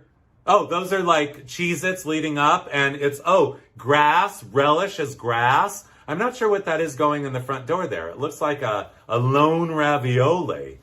I know. I'm not sure what that is. But anyway, this was mine. Mine was the leaning log dog cabin, but you have to admit those cheese slices on the roof are pretty good. The Cheez-Its marking the main entrance, and as shrubs around the front, I did some pickles. I know. And you guys, what was for dinner? Yeah. The log dog barbecue contest. Yes, I don't know how much of them we actually ate, but it sure was a lot of fun. And I will tell you, if you want to have a fun party, you guys, a log dog cabin party, highly recommended. Okay, fine. You want to talk about hot dogs? You want to talk about, I love, these are called French's Barber Pole Franks. I know. Anyway, yeah, we could go on and on and on, but what we're really talking about here is French's mustard. And French's mustard goes way, way back. It's one of the icons of the supermarket. I've always loved the shape of that jar. I don't even know if you can find them anymore. I did not see them in my local supermarkets here, but certainly, well, I hope they're still available. But if they're not, I mean, let's behold the glory of the shape of that jar and that waving French's flag. And there's nothing French about this mustard. It is purely Americana. Okay, fine. You want to talk about Americana? Let's talk about the number one most important condiment in the entire known universe forever and all time, always. And yes, this is, well, you know what it is. I don't need to tell you. 1869, Pittsburgh, Pennsylvania. Heinz started making stuff. Well, I'm not sure exactly when they stumbled upon ketchup, but we know that it was a big day. And you guys, speaking of a big day, the biggest day in the history of packaging was the day that somebody dreamt up, after all those years of hitting the bottle like this and trying to get the ketchup out of it, why don't we just do an upside down bottle?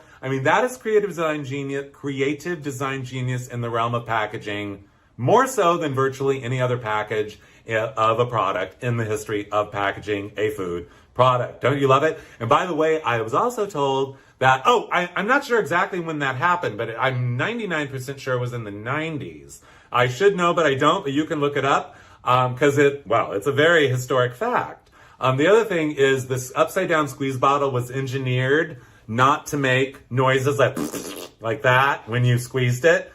According to the Heinz people, that would be an unpleasant noise to be heard around food being served and ketchup being squirted. So no coming out of the upside down squeeze bottle. Okay, you want to talk about? Okay, better calm down. Everything's fine. Upside down. We're going upside down. Yes, we are indeed. So you guys, pineapple upside down cake. My mother is like, she's like, guess what? I made a pineapple upside down cake. Are you coming over? I'm like, I'll be right over. And I get there and it's like, what? I know. It's like, can you believe how perfect? So I will tell you that she made it in an iron skillet. So that's kind of the trick here, is you do it in your big iron skillet. And I hope yours turns out as perfectly as hers did. And let me tell you something. I mean, it looked great and it tasted even better. And for that very important dessert, I know, pineapple upside down cake, you guys.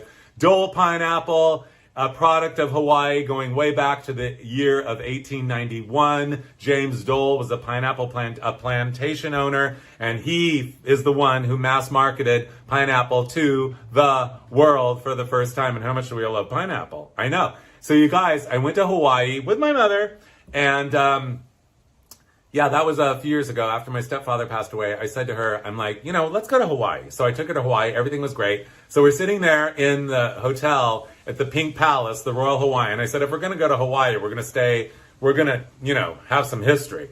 So we stayed at the Pink Palace, and I'm reading this thing. I'm Googling like mid-century modern, and all of a sudden I see this supermarket comes up, and I'm like, and I look it up, and it's still there, Foodland, built in 1959, one of the most futuristic architectural structures of any supermarket, still standing in the United States. It is a mid-century modern masterpiece of the absolute highest order. It is still there. We went there. I had poke there. Or do you call it pokey or poke? I don't even know. But anyway, either one, it was delicious. And unfortunately, Tiki Tops there and the Tiki Totem, the Tiki Pole were no longer there. But the Foodland was there, and I mean, I just could not believe. Can you believe it? I know. And how much do we love mid-century modern architecture? I know. So you guys, I mean, when I saw this magazine ad, my head exploded. Hellmann's Blue Ribbon was invented in 1913 in New York City. Bring out the Hellmann's and bring out the best. It was the first ready-made mayonnaise. I know what, let's not say mayonnaise anymore. Mayonnaise. No, it's not mayonnaise. It's mayonnaise. Yeah, mayonnaise. Mayonnaise. It's French, isn't it? Sounds French.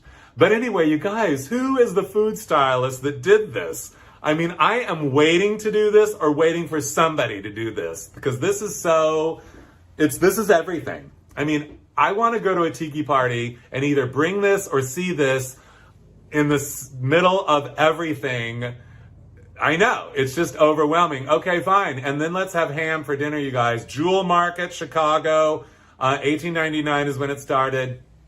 I love a mid-century modern supermarket, you guys, that has a giant billboard. This is so beautiful, the artwork on this billboard. I mean, really. And look how big that ham has got to be. Well, the car is about 18 feet. That's way bigger than the car. That's about 25 feet of a ham. Wow, where is that art now? I'd put that up in my living room. It would go well with my pie painting. I know. Anyway, and of course, that canned ham. The glory of the canned ham. I don't know about you. I've never been able to have, well, I've never had the opportunity or had the moment needed to talk about how much I love the shape of this can.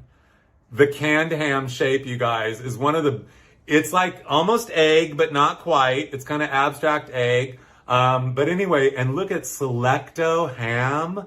I don't know this famous brand name, but it doesn't matter because it's gorgeous.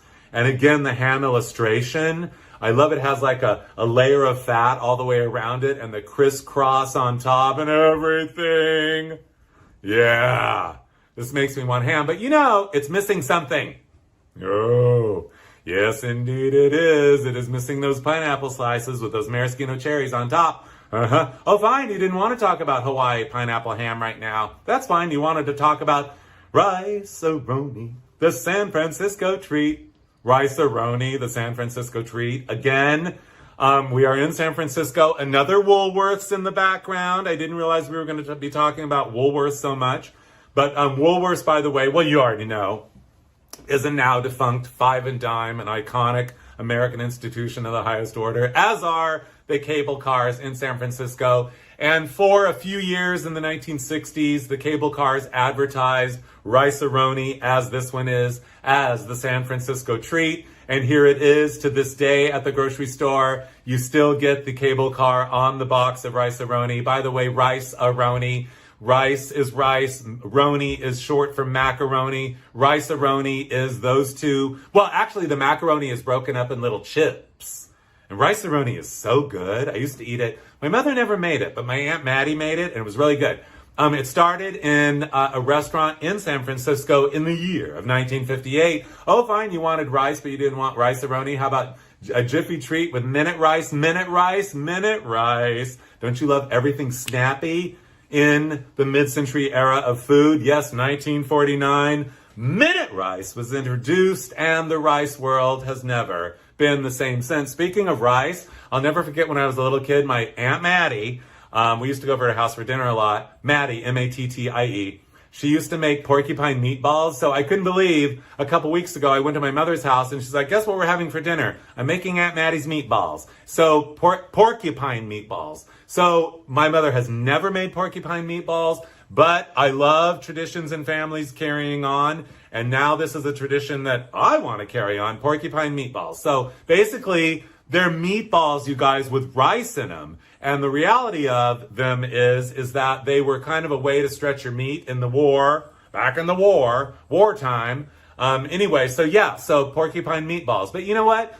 I was inspired, again, to make up my own recipe. I thought, you know, if we're going to have porcupine meatballs, I'm going to make well, you'll see in a second. But I got the meat and everything, the minute rice, the ketchup, the egg, the onion. So I was going to make a porcupine meatloaf. Anyway, darn it. So I formed the rice and the meat into the shape of what I thought was a porcupine. And then, like, when he's baked, there he is. Yeah, why don't you, like, have a porcupine meatball party and have this as the centerpiece, you guys. And later on, the next day, all the porcupine meatballs will be gone, and you can slice this up and serve it with some, well, I mean, it'll be delicious however you eat it. But anyway, you guys, I know. Yes, how beautiful that peas and carrots and corn are together, served anyway, whether there is a porcupine meatloaf on them or not. Don't you love the expression on the porcupine's face? Like, what am I doing here? How did I get here? Who am I? Where am I? And are you going to eat me? I know. And also, you guys, let's have a moment right now. Let's have a moment right now. Yeah. For one of my absolute favorite things at the supermarket. Multicolored toothpicks. I love wood stained in colors. And I learned my love of wood stained in colors from looking at, well, multicolored toothpicks, you guys. Savor the glory of them. Okay, fine. You wanted original pork, original chicken, or extra crispy. You wanted to do shake and bake, another one of the ultimate. I love names of products, you guys, and once in a while, there's a name that comes along that is just leaps and bounds in the realm of genius creativity. I mean, above so many of the others. Leaps and bounds above so many of the other ones, which we also love. But yes, shake and bake, you guys, introduced in the year of 1965. And of course, I don't know about you, but I do remember the famous ad campaign, and I helped the little kid like shaking it. Yeah, you know shake and bake. I don't need to explain it, but I mean, just, you have to shake and then you bake. I mean, it's like, it'd be perfect if there were an earthquake. Anyway, hamburger helper. I had to beg for it as a child. They saw it at the supermarket. I'm like, I want that, I want that, I want that. I don't know why, but I just did. Perhaps I thought ground meat and noodles together would be delicious. And of course, I was right. Introduced in 1971 by Betty Crocker. Did I mention the spoon of Betty Crocker is from 1954? That famous spoon logo with that kind of like lesbian handwriting, 1954. And anyway, yeah. So Betty Crocker, and then there's Tuna Helper. Yeah, okay. Calm down. I get excited talking about Hamburger Helper. Don't you? Yes, as I said, I had to beg for it. But occasionally I begged for Hamburger Helper, and I also had to beg for Tuna Helper. And so here's some tuna. Sorry, Charlie. Only the best tasting tuna get to be star-kissed. Yes, star-kissed tuna. Charlie was introduced. I love Charlie with his like beret on and his sunglasses and everything. He was introduced in the year of 1961. Star-Kissed started as a sardine company. Speaking of sardines, we were earlier. In 1942, they changed the name. It's from Southern California, San Pedro, I believe. In 42, they changed the name to Star-Kissed. And, it was the largest tuna processing plant in the known universe. Oh, you didn't want Star-Kissed tuna. You wanted Ask Any Mermaid You Happen to See. What's the best tuna? Chicken of the sea. Yeah. How much do we all love mermaids, you guys? Started in 1914. And indeed, the year of 1952 was the year we got the mermaid. Chicken of the sea, the mermaid. I love her, love her, love her. And I will also tell you that I was introduced to Chicken of the Sea, not only at the grocery store, but at Disneyland. Because when I was a kid, the Tuna Boat, which was a restaurant in Fantasyland, was sponsored by Chicken of the Sea. And on the front of the Tuna Boat, they had this mermaid there. And anyway, it's a long story what happened what happened to her. I don't want to talk about it, but she didn't have a happy ending there. But anyway, yeah, you'll have to read my Addicted to Americana book to find out what happened to the mermaid, the Chicken of the Sea mermaid, on the front of the, I think it's in that book. Yeah. Anyway, so yeah, I know. Where do we begin? There is some Chicken of the Sea right above the man's hand on the telephone. This is a grocer in a grocery store. He's got Chicken of the Sea there right by the cash register. He's got pork and beans, other kind of beans. Looks like there's some green peas there, some beets. Everything's delicious. And I love the guy talking on the phone. And that he must have a new baby. He's sharing with all of his customers his baby, probably serving them Gerber baby food, but we're not talking about Gerber baby food right now because we're coming full circle. We're going right up to that tuna because we have not stopped talking about fish yet. You guys, Pepperidge Farm, goldfish, where do we begin?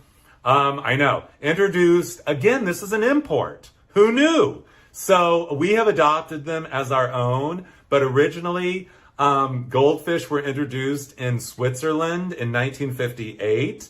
And according to what I read, in 1962, those packaged in the United States, 40% of the actual little fish crackers, 40% of them in your package would have an eye and a little mouth. I don't know why 40%. I don't know what happened to the other ones. But anyway, so yeah, and by the way, they are child approved. I will also tell you, you want to talk about farms? Fine. Then maybe you like I was supposed to have the information here where Pepperidge Farm was, but sorry, it's not here. And you know what? There's a lot in the grocery store. The grocery store is a deep study. I mean, it could be a lifetime study. Well, it is, because we have been going to the supermarket for our entire lives, and we will be going to the supermarket for our entire lives. So we have time. So anyway, we're talking about Pepperidge Farm, and now we're talking about the ranch dressing. Well, how much do we all love ranch dressing? The ranch dressing. I mean, you guys, it is like ketchup now. I mean, it goes on everything. Everybody loves it, and it is delicious. So basically, the reality is Hidden Valley Ranch is a ranch in Santa Barbara that was purchased by a guy who moved from Nebraska to Santa Barbara in the year of 1954. And for some strange, odd reason, I'm not sure, he was possessed to mix up a dry mix of what he could add buttermilk to and make a delicious dressing. And he did. And he started serving it to people. And everyone was like, whoa, this is so good. So, and then, well, we know what happened. But I will never forget, 1960, probably 8 or 9, when my mother brought home from the store a packet of the dry mix, because it wasn't in bottles originally. And she said, I got the buttermilk and I've got the mix, and tonight we're having ranch dressing on the salad. And well, it sent a shockwave over the taste buds and into the deep psyches of everyone at our dinner table, mommy, daddy, big brother, and her, and we all decided we loved it, and it was so delicious. Okay, fine. You don't want to talk about Hidden Valley Ranch dressing anymore. Whoa! You guys, where do we begin? I know. Thousand Island, it's like, I got through putting together this show pretty much, and I'm like, wait a minute. There's something very important. Just the name alone. I love saying Thousand Island.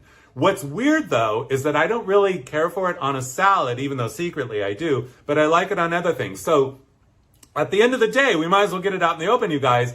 Thousand Island is not just Thousand Island. It's also the secret sauce. It's also the sauce. So if you have fry sauce in Utah or wherever, I mean, basically it is Thousand Island dressing. If you go to In-N-Out Burger and you get the sauce on your burger, which everybody does, it's Thousand Island dressing, you guys, by another name. So Thousand Island dressing, according to legend, goes way back into the late 1880s, and somehow it was concocted and named after the Thousand Islands that are in, I guess, the St. Lawrence River between U.S. and Canada. And I don't know about you, but I never realized that I want to go to the Thousand Islands right now, and I want to have some Thousand Island in the Thousand Islands, don't you? Or on the Thousand Islands? Yeah, I totally do. But so yeah, according to the legend, it was put on the menu at the Waldorf Astoria Hotel. I mean, you know, people put it on their salads or whatever, and they're like, this is delicious. And all these years later, from 1894 till now, we still think it's delicious. Fine. You wanted to talk about Wishbone. This was really the #1 salad dressing in my household growing up. Wishbone salad dressing, the Italian.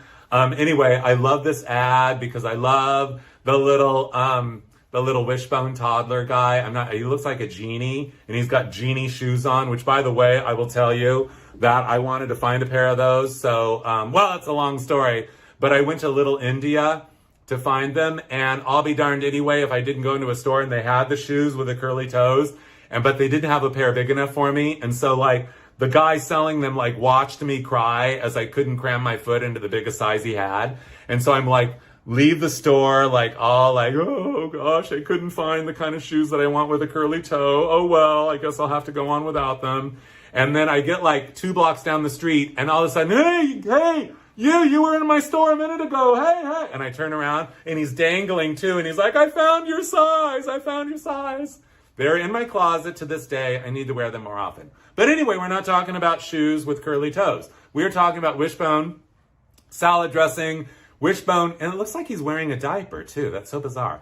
But anyway, Wishbone salad dressing was invented in Kansas City, Missouri in the year of 1945 at the Wishbone restaurant, you guys. I know. And the recipe was based on a recipe that was introduced to the restaurant by a Sicilian family. So thank you, Sicily, and the people from Sicily, the Sicilian people. Anyway, you guys, this ad campaign I just had to share with you because it's Kraft salad dressings, 1957, or actually, I'm not sure, might be a little later, sorry.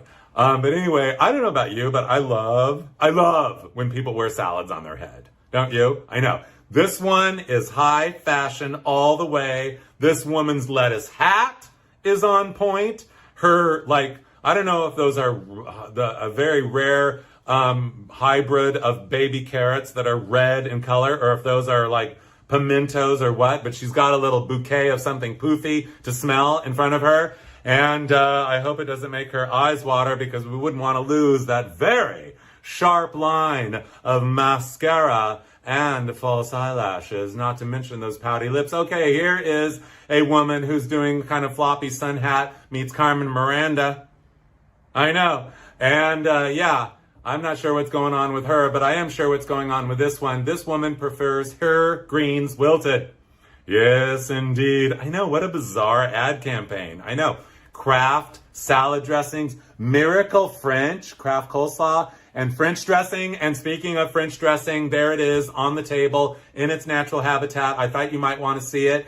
Yeah, okay, you guys, I mean, we could go on and on and on about this tablescape, the food, every single thing about it, those chairs, that Wonder Bread back there in the corner, the squeeze bottle of ketchup, a big bowl, it looks like overcooked green beans, a pile of beautiful baked potatoes, a bowl of perfectly shaped round beets, and a salad plate with lettuce there that's going to get the dressing and everything. And of course, the big giant steaks on the fine china. This is the good stuff, you guys. I know.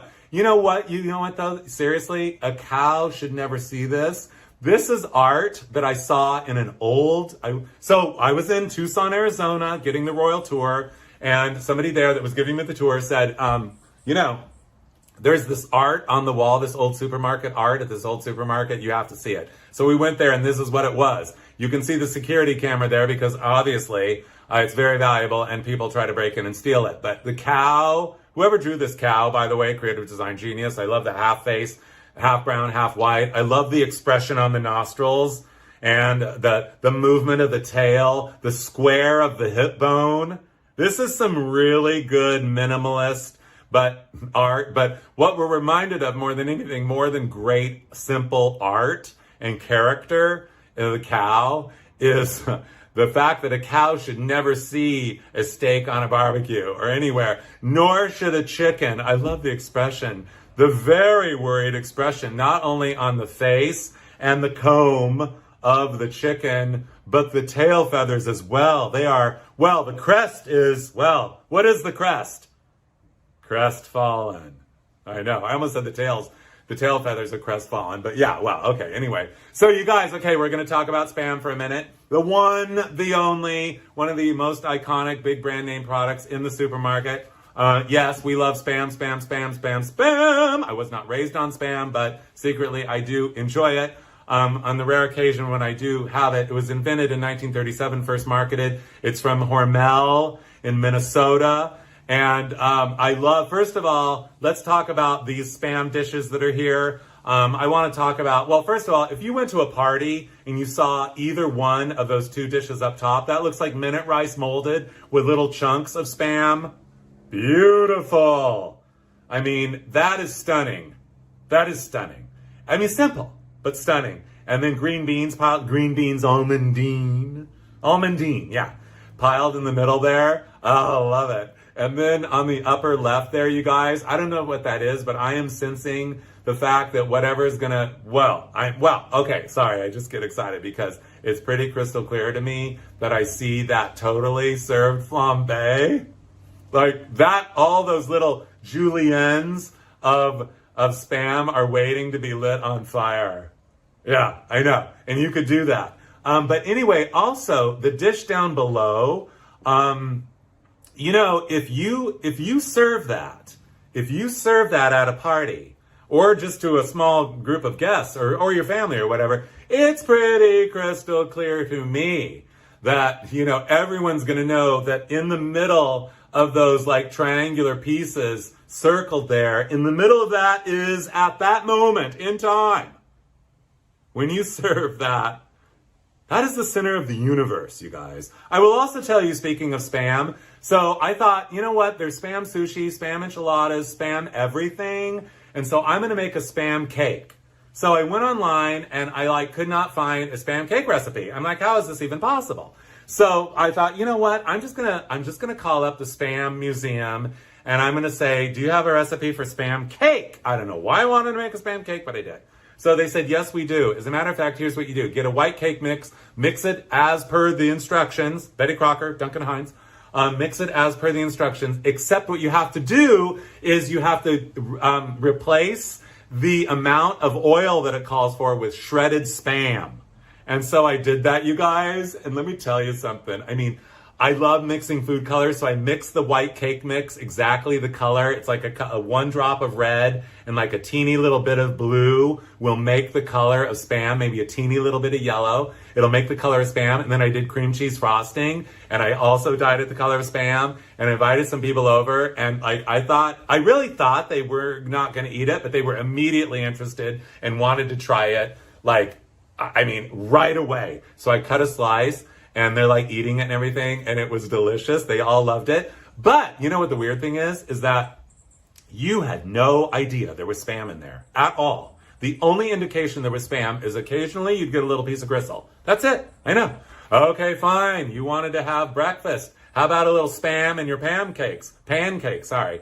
That'd be delicious, wouldn't it? I know. So I love this promotion that's going on in the front of the supermarket. We got spinach, must be 8 cans for $1, Tom sauce, tomato sauce. We got pineapple juice, prune juice, pineapple. Oh, I know. And those beautiful boxes of Pillsbury pancake mix, and those guys all dressed up there with their chef's hat and their hot plates out there making pancakes for everybody. We could go on about pancakes right now, you guys, but we don't have time right now because we have to talk about the other most incredible packaging product. I mean, really, this is really the most shocking packaging product of all, I think, because there is no food in the supermarket other than the Pop and Fresh line of doughs that explode. I mean, literally, you get to experience an explosion. This technology was first introduced to the known universe in the late 1930s, but it wasn't until the 60s that Pillsbury and the Pillsbury Doughboy mass marketed it to all of us, and we have been popping those fresh doughs ever since. And, so here's the reality. I said to my mother recently, I said, I did not grow up with my mother making these canned biscuits. She did scratch biscuits always, but my Aunt Maddie always did. So yesterday, I said to my mother, look what I brought you, a can of Pop and Fresh biscuits. And so here's what happened. You want to tell us what you have there? Well, they're canned biscuits, which I don't usually make. No, you've never made them, have you? Well, years ago. Okay, well, you want to open them? Okay. You know how to do it? Well, no, you have to hit them on the counter. Yes, I do, but I gotta find the end first. Here it is. Oh, you're supposed to undo it first? Yeah. Oh. Oh, no, I don't think so. Oh, you do? Yeah. You remember doing that? Yes. Oh. But they weren't this big. Oh, they weren't? No. Oh. Okay, but now I don't... Oh! I didn't know they were gonna pop so quick.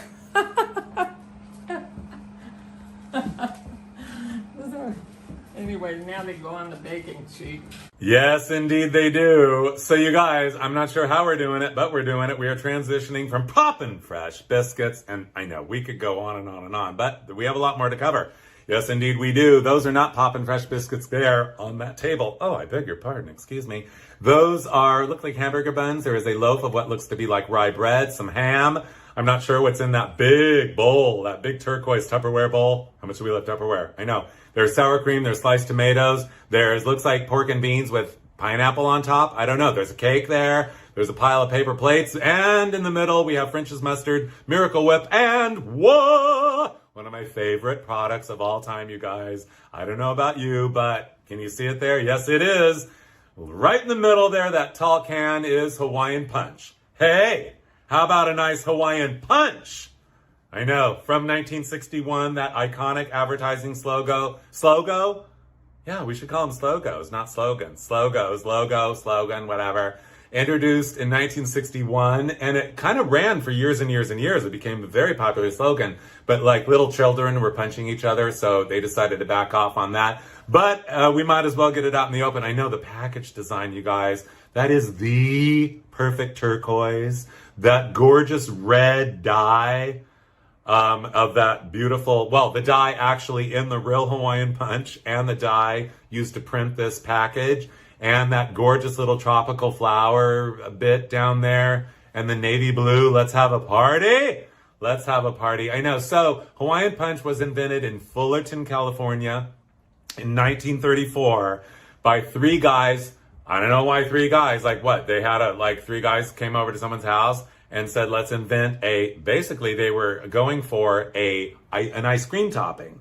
So everything was fine and it was an ice cream topping, but it did not become popular really until somebody decided to water it down. They got wind of it and said, okay, fine. You don't want ice cream topping? You want punch? Let's have punch. You want pink? Let's have pink.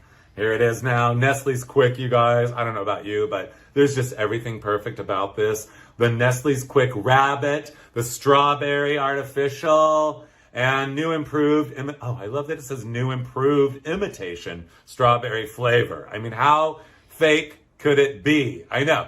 Anyway, introduced in 1960, the original flavor, besides chocolate, was 1954, banana.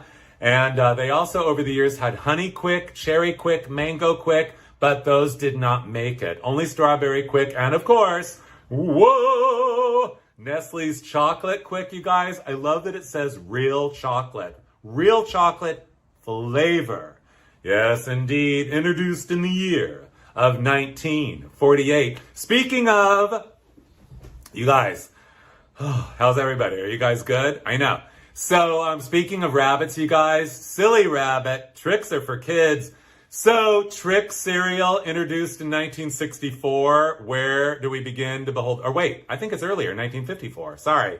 I know, we love Trix. We're going to talk about cereal, but we got to talk about the perfect place for you to buy Trix and Nestle's Quick, you guys. Yes, we do. It has to be at this market right here. Storybook Market? Really? Like, also the perfect place to buy all of your bunny-themed products, your bunny mascotted products. Mascotted, is that a word? Anyway, it would also be perfect to do all your shopping for Easter. I have to say, I don't know where the Storybook Market was, but I love it. It was just a random slide that I found collecting other people's old slides, but for some strange reason, I always had a psychic vibe that it was in Northern California. I don't know why. Okay, fine. You don't want to talk about rabbits. You want to talk about prairie dogs. This is Pete the prairie dog, and these are sugar pops. Now we're going to talk about all the pop culture food, everything that has the name pop in it. Anyway, yes, he is. 1950 is Sugar Pops. And I love that he has a little pistol there that had a baby with a candy cane that's shooting sugar on the cereal, because how much do we love sugar-coated cereals? I know. Speaking of sugar-coated, you guys. Okay, this is major. This is real. This is deep. Pop-Tarts introduced in the year of 1964. Oh, I really have always loved Pop-Tarts, but frankly, I've eaten very few of them. I really have, because I fear addiction. I really do. They are so delicious to me, raw or toasted. And I will tell you that I have eaten enough to know that if you cook them, you have to let them cool down, because they will burn your mouth. Because you cannot wait to get them in your mouth because they are so delicious. Yes, Pop-Tarts are ready for their close-up. This is a modern day Pop-Tart. This photo is taken of a Pop-Tart that I got at the supermarket 3 days ago. Isn't it gorgeous? Exactly as I remember, with the exception of the fact that I don't remember all those little exhaust ports in that pastry dough, which, by the way, these famous toaster pastries were made possible by the packaging that they come in, which is like this plastic foil wrap. That, I will have you know, was developed not for Pop-Tarts, but originally for dog food. Thank you, dog food, for Pop-Tarts. Without the dog food packaging, we would never have Pop-Tarts. Pop Rocks, I'll never forget, came out in apparently they were formulated in 1961. Again, one of the ultimate mid-century modern taste treat sensations. More than a real sensation. They weren't first mass marketed, according to the legend, until 1976. And I totally remember the minute they came out. I think I was probably, was I in sixth grade? I think so. Well, anyway, immediately, every kid in my neighborhood, we all heard about them. 1 second later, we were on our bikes on the way to 7-Eleven, and we all got Pop Rocks. I'm not sure if that was before or after Wacky Packs, but remember Wacky Packs? But we're not talking about Wacky Packs. We're talking about popsicles, the original popsicle. I love firecrackers. I love these. I love everything about the popsicle brand. 1905 is when it started, Oakland, California. According to the legend, a little kid was having like some fruit juice or whatever, and he put a stick in it to stir it up or whatever, and he left it out, and it froze that night. Yeah, believe it or not, in Oakland, which it almost never freezes there. And he woke up in the morning, and the sun was starting to thaw the outside, and he picked it up, and he goes, oh, I don't know if at that moment he said popsicle, but anyway, I will have you know that popsicles as a brand were first sold publicly at Neptune Beach in Alameda, California. The year 1923. You want to talk about Otter Pops? I know. How much do we love Otter Pops, you guys? The original 16 Otter Pops, delicious fast freeze ice bars, 6 zippy flavors. Freeze them and eat them. Made with real fruit juice. Well, at least some. But anyway, I don't know about you guys, but I love the stripes. Just the packaging alone. Not to mention the characters. The two lovebirds there. Miss Red and Mr. Blue. He has a beret on and his little mustache and everything like he's French. She has a little bow in her hair like she thinks she's kind of channeling Minnie Mouse, but there's actually they remind me of The Simpsons, don't they? But this packaging goes way back, way before The Simpsons. Am I sensing that maybe the creator of The Simpsons really liked Otter Pops?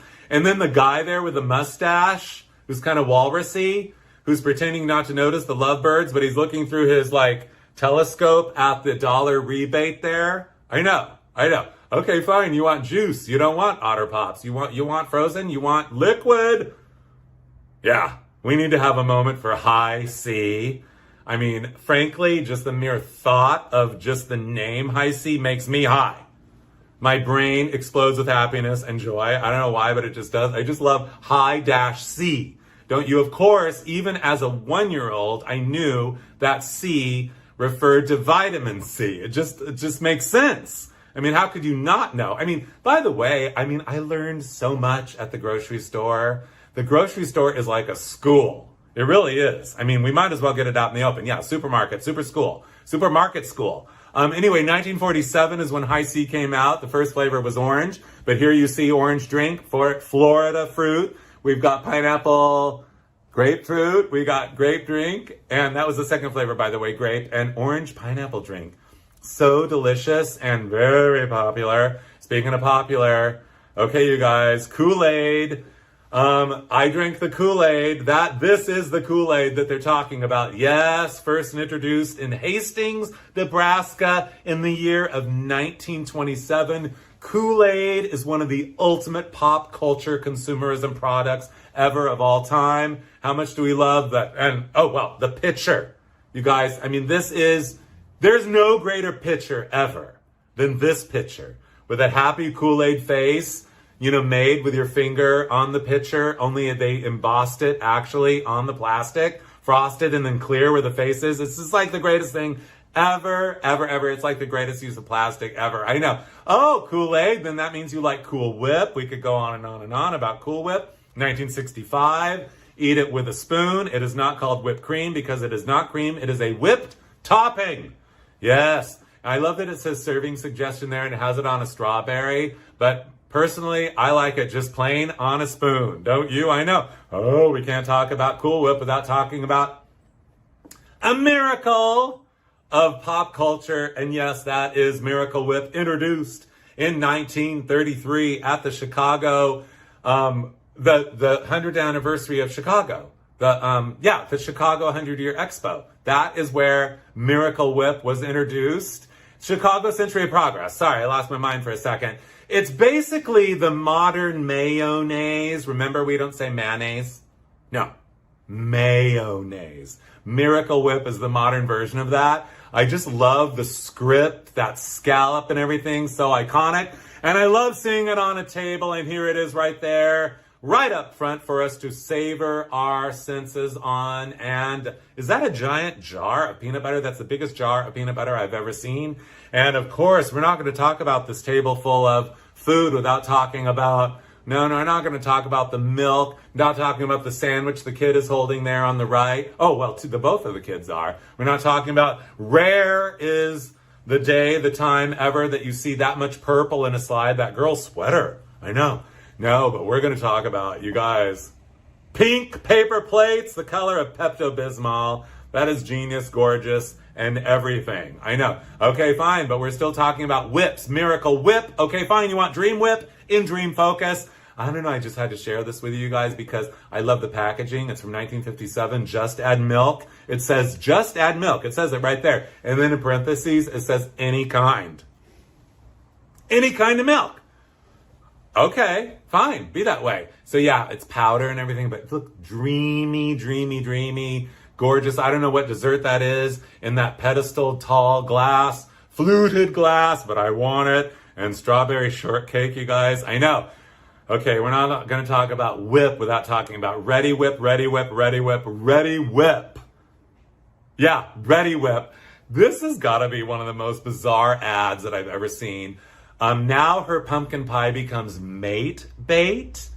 So, I mean, yeah, we all know sex sells, but Ready Whip, where do we begin? I mean, yeah, this is a whole, well, anyway, I mean, this is, well, I don't even want to say it, but yeah, this is, I know, can you believe it?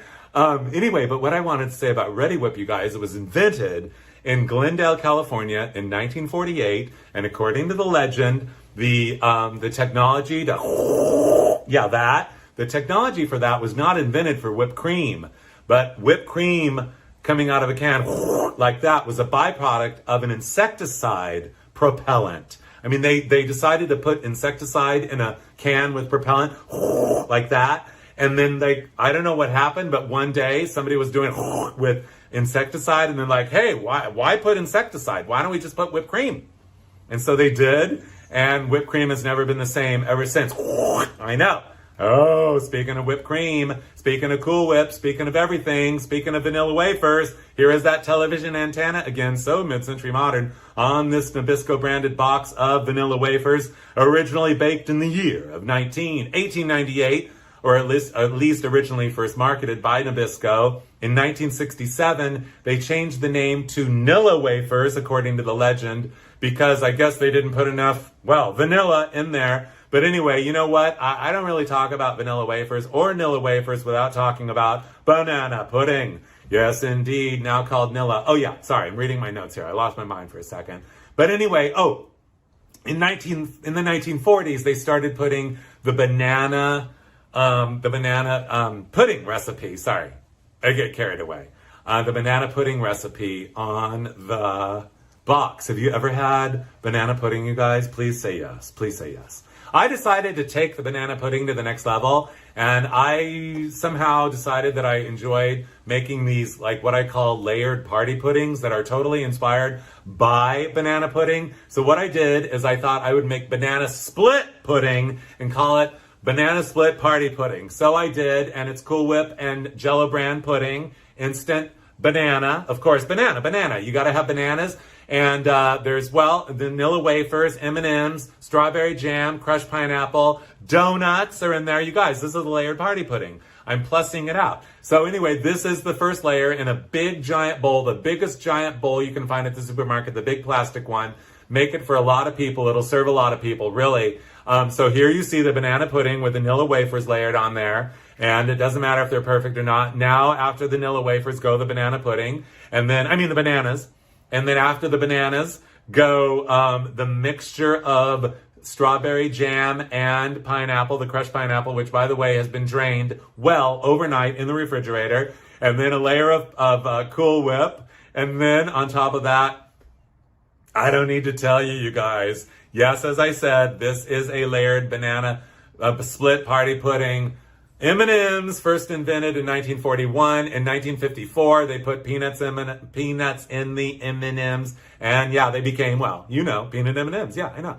Anyway, so, and now they are manufactured both in New Jersey and Tennessee. Just thought I'd throw that in. Thank you, New Jersey. Thank you, Tennessee, for the peanut M&M's. Because frankly, if I'm going to cheat on candy, this is my go-to. I must admit it. Because not only in part do I love the flavor of candy-coated peanut M&Ms. I mean, peanuts with chocolate. I love the multicolors. It's like a party in every little bag. I know. And then you crumble your donuts on top, and then you repeat. If you don't use donuts, you guys, no problem. You can use ding dongs in your layered party pudding. Ding dongs. That's King Ding Dong. I love him. I love his outfit. He's like royalty. He's wearing a crown. Introduced in 1967. It's a hockey puck shaped little cake, cream with filled, you know. Ding dongs. I just love the name, ding dongs.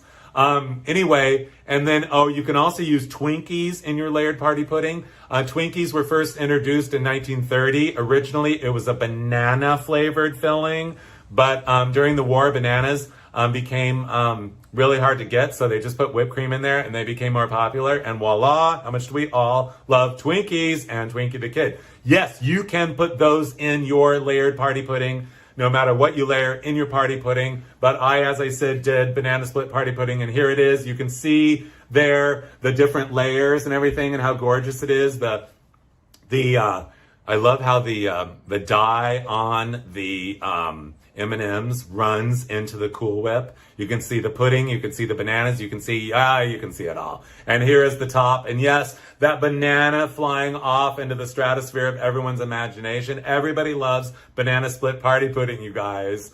I know. And yeah, of course you have to make a nice decoration on the top. I mean, you could probably do way better than I did, but you know.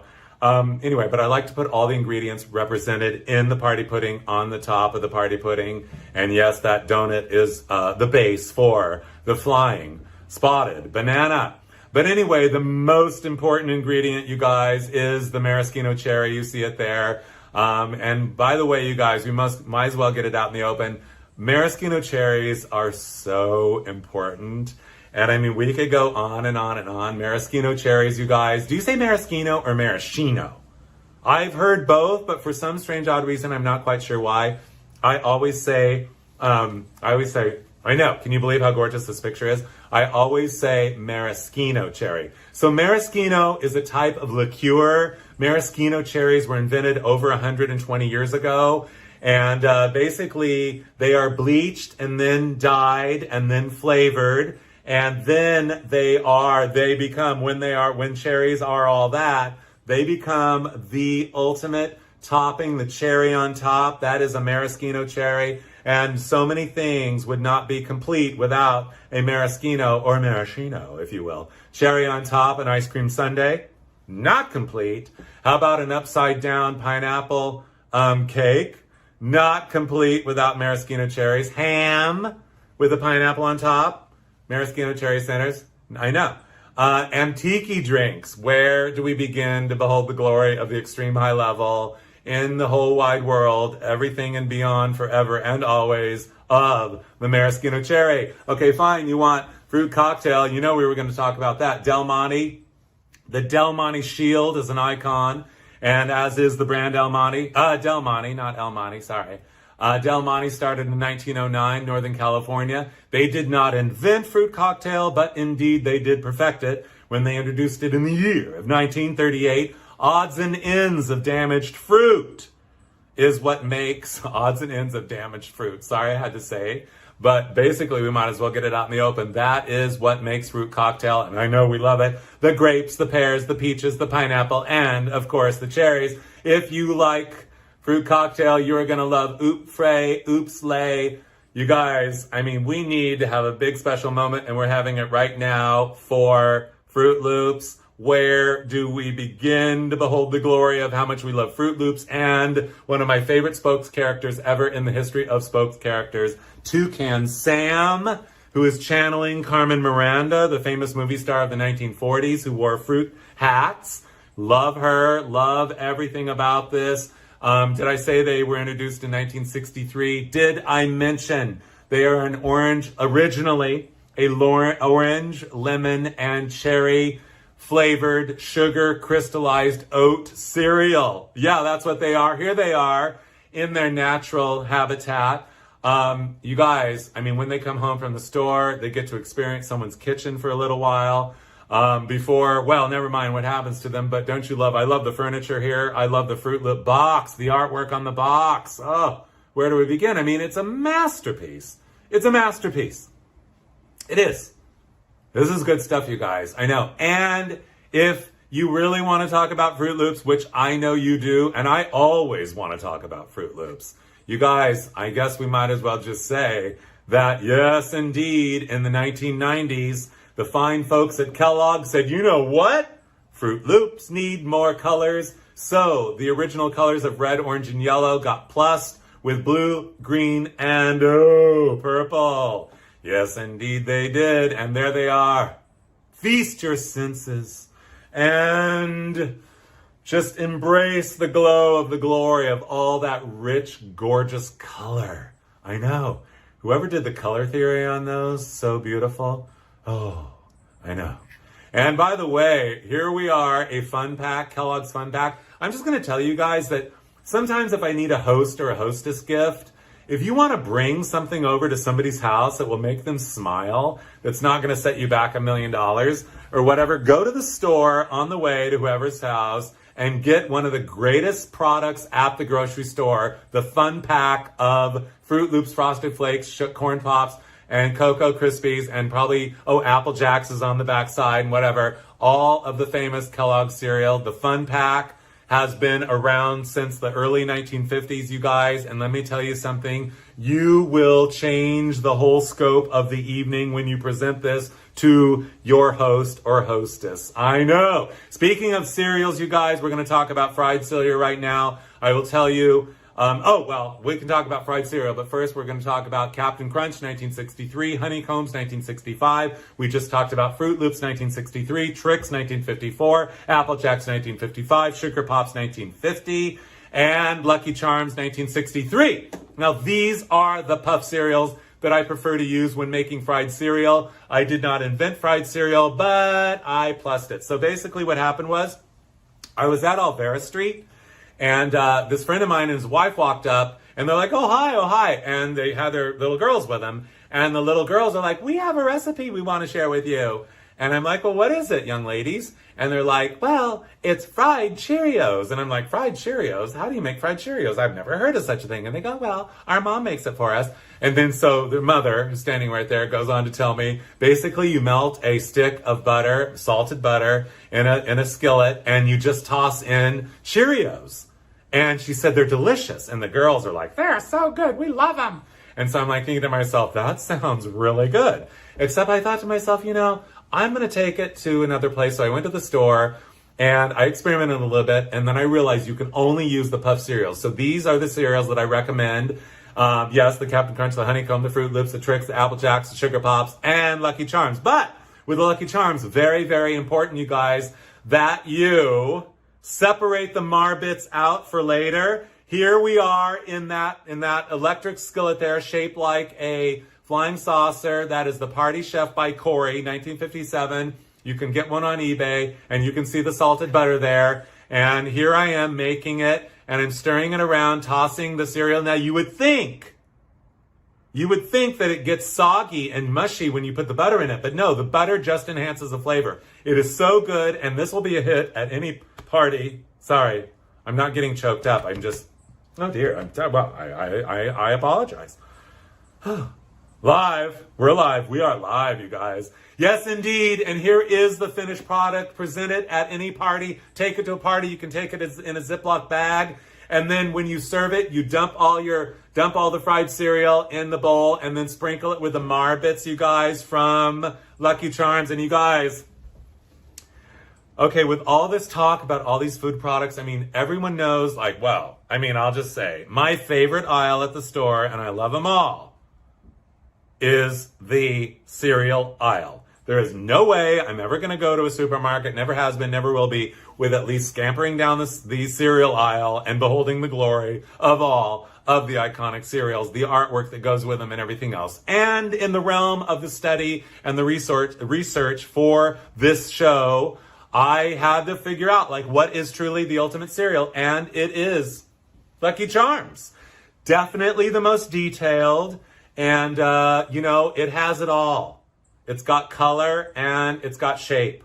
And there are the Marbits there ready for their close-up. Also the little extrusions in those shapes, you guys. There's the, we could be here all day looking at the shape of the extrusion. There's a bell, there's a crisscross, there's a shamrock, there's a spade, it looks like. There's a horseshoe, and then the Marbits, also a horseshoe, the one in purple. That orange and yellow is a shooting star. That pink is a balloon. We got down below, that is a unicorn. All very abstract, but nevertheless, the effort they put into this, you guys.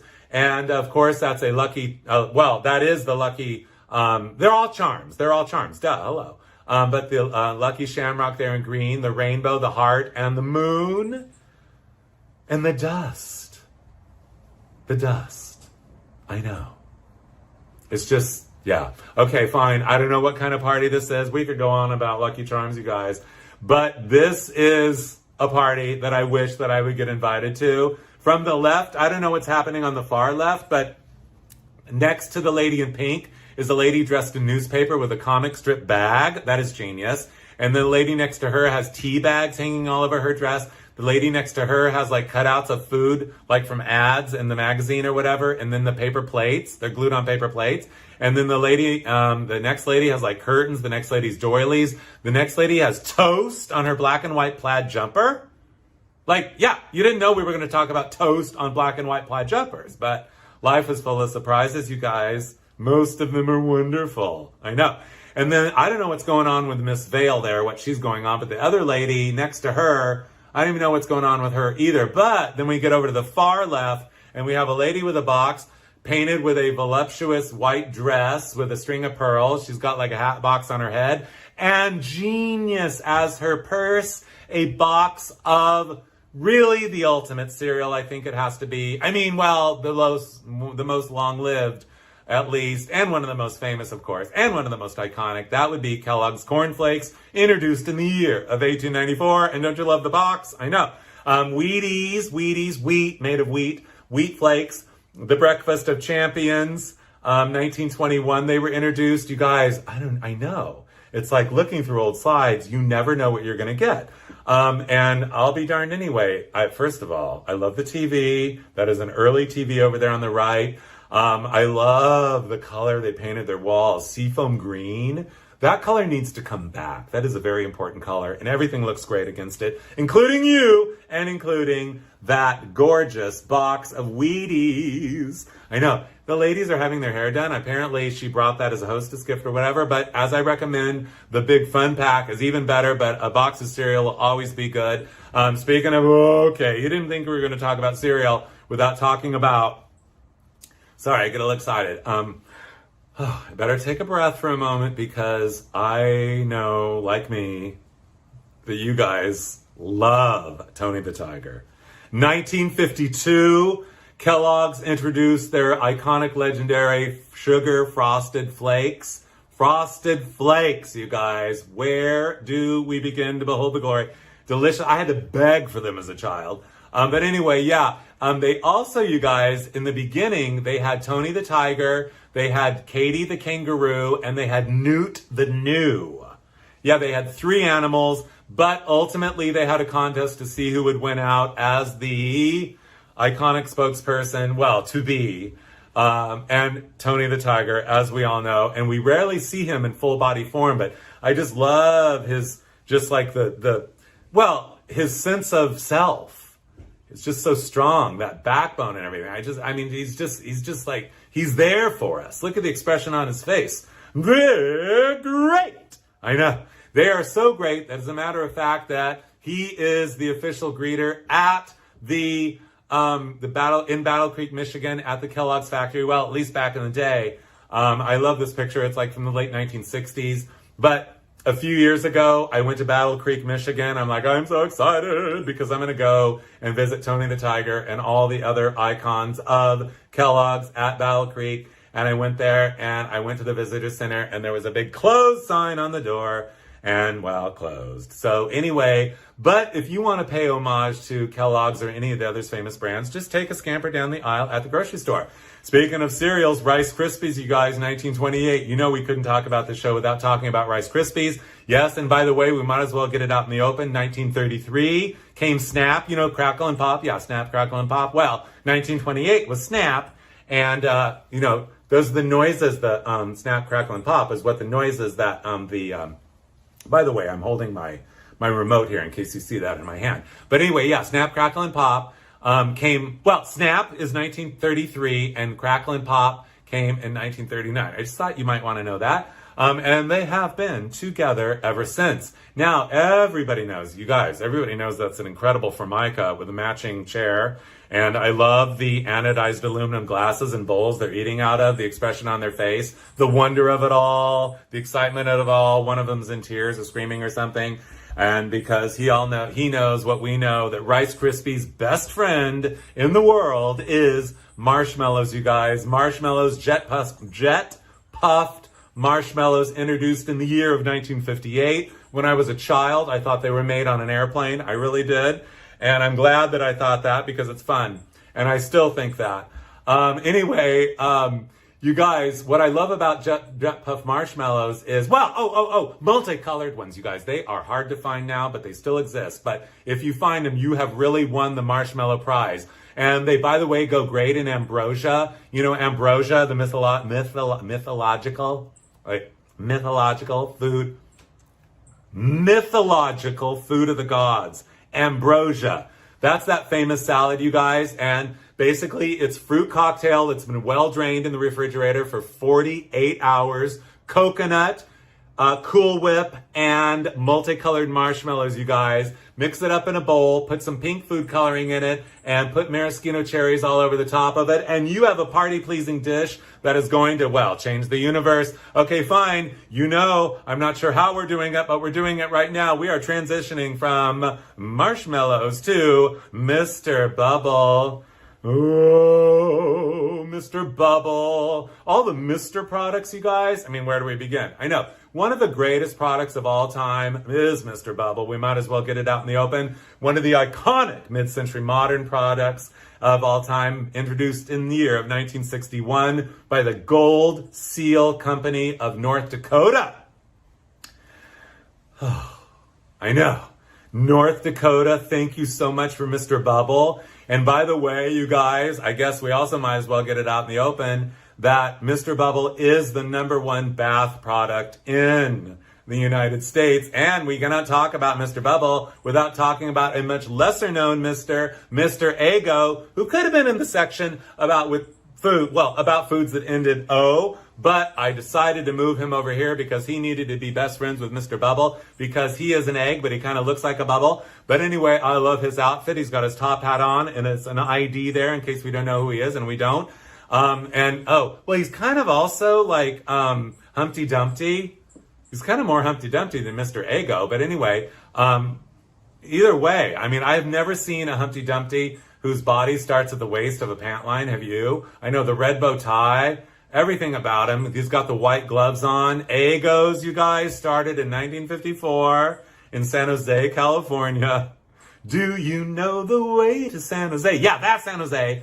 And they were originally called Froffles because they were marketed. They were the first frozen waffle marketed, and they were such a big hit, but people kept calling them Eggos because of their eggy taste. So the company decided shortly thereafter in 1955 to change the name from Froffles to Eggos. Froffles to Eggos. Speaking of Mr. Everything Mr., we cannot talk about Mr. products without talking about Mr. Planner Peanuts, Mr. Peanut Man, Planters Peanuts, Mr. Peanut, love, again, a top hat. It's a theme, formality, indeed, and he can see you well because he has his monocle on, or whatever it is, however you say, talk about monocles. I'm not sure, because we don't talk about monocles that often anymore, do we? No, but Mr. Peanut came to us in the year of, Planters Peanuts came to us in the year of 1908, and in 1913 they moved from Scranton, Pennsylvania to Suffolk, Virginia, because it was there they grew better peanuts. So if you want to manufacture something, you got to go where the core product comes from, the best version of it. Anyway, Mr. Peanut was created by a grade schooler in a contest in the year of 1916. Yes, and we're talking about it right now. Mr. Clean, speaking of the misters, Mr. Clean is from 1958. We don't know if he's a sailor or a genie. He has an earring here. But we know that we love him. And he cleans all kinds of things. It says, what does it say there? It says floors, walls, kitchens, bathroom, laundry. And then it says what I love more than anything, everything. Just at the end, it just says, it names all that stuff, and then it just says everything. Mr. Clean will clean everything. So I know, Mr. Clean, now if Mr. Clean wanted to get married, there's only one lady in the supermarket that he could marry, Mrs. Butterworth, and by the way, she is like the best human figural bottle, the only human figural bottle in the grocery store. There's no way that I was going to talk about supermarket superstars without talking about the one, the only Mrs. Butterworth, invented in the year of 19. First sculpted, molded, and filled with syrup, artificial syrup, but whatever, we love it. 1961, but I could not believe it the other day when I went to the store, you guys. As I said, I've been spending a lot of time in supermarkets lately, and I saw Fruity Pebbles. How could something so right be so wrong and something so wrong be so right? I know. Okay, you guys want to talk about figural bottles in stores? Yeah. This is major, this is real, this is deep, this is the first Honey Bear Dutch Gold Honey Company of Lancaster, Pennsylvania. The year is 1957. There have been many imitators, but none equal, sorry. Okay, I better calm down because we all love Honey Bears so much. I know, it's like, you know what? Here's the thing with me and Honey Bears. like you two, I'm sure. It's like there are certain things in life that even from my small childhood till now, when I see them, I still experience that exact same type of thrill. One is the Honey Bear. One is the little, those tiny little paper umbrellas that come in tiki drinks, Yeah, those. And the Goodyear blimp. Those three things. It's still the same thrill all these years later. Anyway, you want to talk about honey? We're going to talk about honey grams, graham crackers. How much do we all love graham crackers? How much do we all love a graham cracker crust? Yes, honey-made graham crackers were first introduced in the year of 1925 by the Pacific Coast Biscuit Company of Seattle, Washington, home of the world's greatest mid-century modern building, by the way, the Space Needle. But we're not talking about Space Needle, sorry. I get excited when I talk about space. I basically go to outer space. No, we're not talking about the Space Needle in Seattle right now. We're talking about honey-made graham crackers from Seattle originally. In 1925 is when they were invented. I just said that. Yes, and every honey-made graham cracker is what we also already talked about, a graham cracker crust waiting to happen. Speaking of made, Minute Maid, Minute Rice, Minute Maid, Honey Maid. Oh, I know. Anyway, I had to show you this because, first of all, frozen orange juice, you guys. Yeah. Don't you love the wave there where it says orange juice? Don't you love the word concentrated on there? I also love, those M's. They're about to take flight right off into the stratosphere of exactly where my mind is right now because it is so out there over the extreme high level of joy of how gorgeous those oranges are and whoever painted them down the side of this can. You want to talk about cans? You want to talk about, okay, fine. You didn't want orange juice right now. You wanted shake it. It's great, delicious, hot or cold. Yes, ladies and gentlemen, this is the original energy drink. It's the original Red Bull. The Red Bull of its day, I guess, but it still exists. Yoo-hoo! Yes, yoo-hoo. Anyway, 1928, Garfield, New Jersey, and we might as well get it out in the open. Concocted first by a woman by the name of Natalie Oliveira. Natalie Oliveira, just want to say thank you for the yoo-hoo. And I also want to say Pope John Paul loved yoo-hoo, but he wasn't allowed to say the word yoo-hoo because, according to the legend, allegedly, because he was not allowed to endorse a product. But also, I will tell you the real reason why, I mean, among the reasons why Yoo-Hoo got in this show is because Yoo-Hoo rhymes with ragu.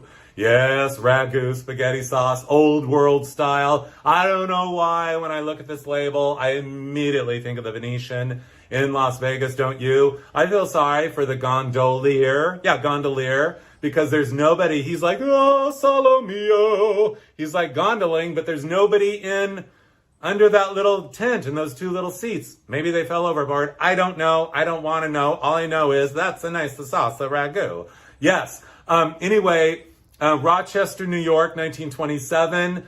First made in, well, I'm not sure if it was Mr. Ragu or Mrs. Ragu, but it was made in their basement and they sold it on their front porch. And the next thing you know, whoa, I know. Okay, you guys, you want to talk about ragu? That means we can talk about, well, we have finally arrived at the topic, one of the topics that I was most excited to talk to you about, and that is Chef Boyardee. Yes, Chef Boyardee.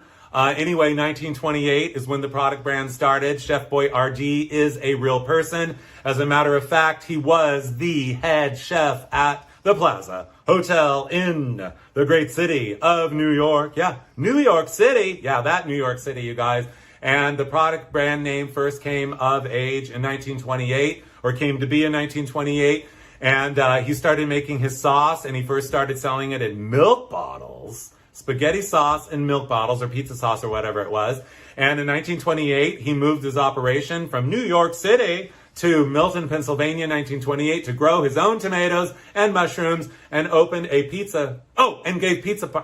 Sorry. No, I'm sorry. I wrote my notes here. You guys, I will tell you, seriously, I've never had notes for a show ever, but for this one, there was like, I had to. So anyway, what I wanted to tell you though, here, okay, Chef Boyardee. Yeah. Here's what I wanted to say though. I fell so in love with just the divine divinity of the honesty of whoever the food crafter was that created these little pizzas for this ad that ran in probably about 1964. That, I mean, look, you've got macaroni there and boiled egg eyes. You've got a cat with meatballs as buttons. You've got spaghetti as the strings on a guitar with looks like, are those little pieces of sardines as the keys there? And you've got a tugboat with like, I mean, I know. I mean, if you made these and you had a party and you went to serve them, you could auction them off. You need to raise money, auction these up, make them for a party, auction them off. And then when you have, sorry, it's like, my mind is exploding with creative ideas right now. And that is a good one, you must admit. And then once you auction all of these off, bring out the real good stuff. The faces on the Ritz crackers that you spent hours making. The cowboy with a spotted bandana. Or do you say dotted? Dotted, spotted. Either one will do. How about that fashion designer with the big round glasses down front? The bow and the hair? I mean, is that Little Orphan Annie or what? And don't you love the lady with the caviar hair? Where do we begin? Ritz crackers? Everything tastes better when it sits on a Ritz, you guys. Introduced in the year of 1934. Indeed. You know what? You auction these off, you're going to make a fortune. Yes, you will. Okay, you guys, so I don't know what happened. It was Thanksgiving, I will admit, although this turkey could easily be transformed with your creativity into a peacock. I decided to make a cheese and cracker platter, turkeyized, and actually it looks like a turkey and a peacock had a baby with salami and a cheese platter. So we're going to talk about crackers right now because how much we love crackers. I mean, I can't stop eating crackers when I start eating crackers. So I usually don't start because I can't stop. But anyway, we're talking about, we said Ritz, 1934, Sociables. I couldn't find the date. Maybe you can. I invite you. Then we got Wheat Thins, 1947. Premium Saltines, 1876. Polly wants a cracker. Yeah, that's Polly wants this cracker. Yeah, I know. Triscuit, 1903. Don't you love Triscuits? They are so good. They're from Niagara Falls. I know. Cheez-Its, 1921 from Dayton, Ohio. And Chicken and a Biscuit. I don't know where it's from, but they are good too. I saw them on the store shelf today. I did. 1964. Anyway, you guys, okay, I know. So here's the other thing. Kraft slices. I mean, they don't even say cheese on them anymore, but I will tell you, Kraft slices, one of the great inventions of all time. I will also tell you guys that, here's what I wanted to tell you. If you're going to have a grill, okay, I'll calm down. There's lots of ideas here. Food inspires my imagination, makes my spirit soar, and I'm sure yours too. But basically, you guys, have you ever had a grilled cheese party? It's perfect. You can do it anywhere. All you need is an ironing board with some foil, and you need an iron. And what you do is you set out, the first basic products that you need are Wonder Bread and a Miracle Whip and some butter, maybe melted, and some slices. And then if you want to do some more upscale breads or some upscale cheeses along with it, you can. But you have everyone build their grilled cheese, and then you bring it over, wrap it in 2 pieces of foil, or give them the foil to build their sandwich on. And then you put the iron on it and cook it on both sides for a minute. It's so good. You can do it anywhere, impromptu, hotel room, motel room, anywhere where there is an iron and a plug. I know, that is the grilled cheese party. How much do you love the 4 faces of Velveeta, you guys? Where do we begin to behold the glory of Velveeta? Velveeta dates way back. It's about 100 years old. And I don't know about you, but melted Velveeta, the dip that's so yummy that we all love. I mean, can't stop eating it, I know. And I even love it when there is a face. Again, you could auction these off. I mean, people would pay for this. They really would. Cheese whiz. Cheese whiz. I know. I mean, how would we ever, or could we ever, talk about the depth of the soul, of the spirit of such an important product? Anything where the word cheese is spelled with a Z and then it has whiz following it after there is a dash. Yeah, that speaks to me. That is food for my soul, as is all this. But I will tell you, Cheese Whiz started in 1952, you guys. And, basically the world has never been the same. I will tell you that I made that Spam cake again, and I decided to experiment with the Cheese Whiz and use that in place of the oil in a yellow cake. I added a couple drops of red, just like 1 drop of red food coloring to a yellow cake, which made it the color of Cheese Whiz. I brought in one hand, I brought a Spam cake to a party. In the other hand, I brought a Cheese Whiz cake, you guys. I dyed the cream cheese frosting on the Cheese Whiz cake. I dyed it Cheese Whiz color. And it was a chili cook-off. And I took it there and I put a little sign that said, I got there, I set it down on the table where all the food was. And I put a little sign that said, Spam cake on one. Then I put a little sign on the other one that said Cheese Whiz cake. I'll be darned anyway. If I didn't turn around, I turned around again and boom. The plates were, there were not even any crumbs. People devoured them up so fast. So I'm telling you, if you want to make a big hit at a party, well, there are several ideas here, but one would be definitely bring a Spam cake and or a Cheese Whiz cake. Speaking of Cheese Whiz, easy cheese. You guys, the world is a wonderland to discover. The supermarket aisles are a wonderland to discover. And one of the most bizarre products, if not the most bizarre product at the supermarket, is cheese in, I don't think they call it an aerosol can, so I'm not going to call it that. But it has propellant in it. Cheese with a propellant, like Ready Whip. So I went to the store in 2010 and I bought some. And today I actually, for the first time, used it, but I couldn't show it to you because it was spoiled. So I had to go back to the store and get some fresh. And then at the end of this show, which is coming up in just a couple of minutes, you're going to see how gorgeous it is. But first, I'm going to tell you that it was introduced in 1965, and the original flavors, it was originally called Snack Mate. And the original flavors were pimento, cheddar, American, cheddar blue, pizza, and shrimp cocktail.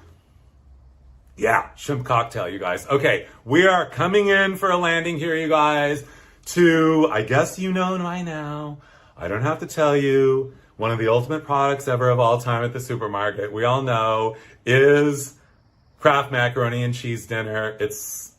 I know. I should just be silent right now because there are no words to describe how delicious it is. I ate about 1 million boxes of it growing up, and then when I first moved out, I used to eat it all by myself. Of course, I would eat the whole darn box, and then when I was about 18, I discovered, kind of when I was starting to cook for myself or whatever, when I made it, it tasted even better. Weirdly, but not weirdly. It tasted even better with a dollop of mayonnaise in it as well. Can you believe that? As if it's not already delicious enough to put a little mayonnaise in it. I know, that is the secret ingredient to your craft dinner. Try it, you'll like it. Okay, now, yes we are rounding out to the most shocking product ever of all time at the supermarket in history, if you ask me. The ever beloved and always iconic TV dinner. Introduced in the year of 1953, the same year as the paint by number was introduced at the New York Toy Show. But we're not talking about paint by numbers right now. We're talking about TV dinners. Swanson, basically, according to the legend, the deal is that, I don't know what happened exactly, but the problem is that somebody, a purchasing agent at Swanson, ordered too much turkey. So they're like, what are we going to do with like 1 billion extra pounds of turkey? And so somebody there had the bright idea. They're like, wait a minute, that tray on the airplane, we could fill it up with turkey, and we could fill it up, a little other section with some vegetables or whatever, and we can call it the TV dinner. And voila, out of an accidental overpurchase of turkey, the iconic, legendary TV dinner was born. Where do we begin to behold the glory, you guys? And I don't just the sight of those three things, the geometry, the art, it's like almost, I'm looking at it right now. It's kind of like a face. Even though kind of grumpy, it's actually very happy. I know, look at those people watching TV, eating their TV dinners. They love it. I remember as a child, again, my mother made everything from scratch, mostly. I had to beg for a TV dinner. I had to beg. Usually we would only get them when we had a babysitter. But yeah, I love them. I know where to begin. And by the way, seriously, I believe that packaging is ready for its close-up. For here we are now. This, yes indeed, ladies and gentlemen, is the greatest, in my opinion, well, I'll just say my favorite packaging ever in the history of food packaging. The TV dinner on TV, on a TV. I mean, it's the wood grain, the shape of the screen. Then offset is the TV dinner. The words TV dinner, turkey dinner, even has knobs. I know. It's all too much. It's all overwhelming. The supermarket is a supreme, extreme American experience of the highest order. And I have a feeling you are never going to go grocery. Sorry, I'm a little choked up because it's deep. The reason why I did the show is because, I want to say thank you to all the manufacturers, to all the designers of the products, to all the concoctors of the products for, I don't know, it's like the grocery store, the supermarket is like a safe place. It is a safe haven where there's many familiar things. I mean, you know what? The supermarket is kind of like Disneyland. When you're there, at least, when I'm at Disneyland, because I'm a child of Disneyland, I was raised going to Disneyland. When I go to Disneyland, I'm every age I ever was. And that's the same experience that I have in supermarkets. And that is a special, special feeling. Also, I want to say to all the grocers, to the managers, the checkers, the box boys, the stockers, the butchers, the produce people, and everybody else that works at supermarkets, I want to say thank you for all the hard work. I don't know how you make it look so effortless, that everything on the shelves, you know what? Everything always seems to be in perfect order at the grocery store. That is civilization. The supermarket is an icon of Americana of the absolute highest order. And after this show, I have even more of an appreciation. Before we go back into the car and go home, we get to ride the ride out front. It's 35 cents for the horse. You get to go like that for a few minutes while the groceries get loaded in the car. Don't you love the freeform roof line? I know. And last but not least, you guys, I don't know because I have not been to every grocery store, supermarket in the United States, but I want to go to this one right here. This is Big John Supermarket in Metropolis, Illinois. And there used to be more Big John supermarkets. I don't know how many are left. There's just a few. But at least at this one is in Metropole, Illinois, you will find Big John from 1967, still holding a bag of groceries and waving you in and waving you goodbye when you leave, which is exactly what we're going to do right now. So I want to say thank you for all of the sweet and savory time we've had here. Thank you for joining me. Thank you for your support. I appreciate it so much. Thank you for letting me share my passion and my fashion with you. And, oh, by the way, remember in the very beginning? Yeah, it was a while ago. The SpaghettiOs A to Z. I'm Charles Phoenix, and you have been watching Supermarket Superstars. And last but not least, I told you I was going to show you what the spray cheese looked like. You guys, I mean the propellant cheese. So today, I went, this is live. And by the way, there is a cricket outside. Do you hear it? Louder than most crickets in California. Sounds more like Texas. I know. Anyway, I was gonna tell you that we have for you right now. I want to say thank you, but I want to say it in propellant cheese. So I went today and I wrote this for you on an old Tupperware container top. Thank you in propellant cheese called Easy Cheese, you guys. Isn't it gorgeous? It's like seashells. It's like a wedding cake. It's like, look at the ruffles. It's like life itself. It's deep. And last but not least, I want to finish with my dear mother, Donna Kay. I want to say thank you again for every delicious meal you've ever made. And these were the biscuits that she popped open. Woo! There they are. She served them last night with pot roast of beef. With that said, I wish you all never, ever, ever experience a supermarket again the same way as you have in the past. Whatever I'm trying to say, you know. Anyway, you guys, we gotta go. So that's it. Thank you for joining me again, and Amos gracious. Good night, good morning, and good evening. Bye!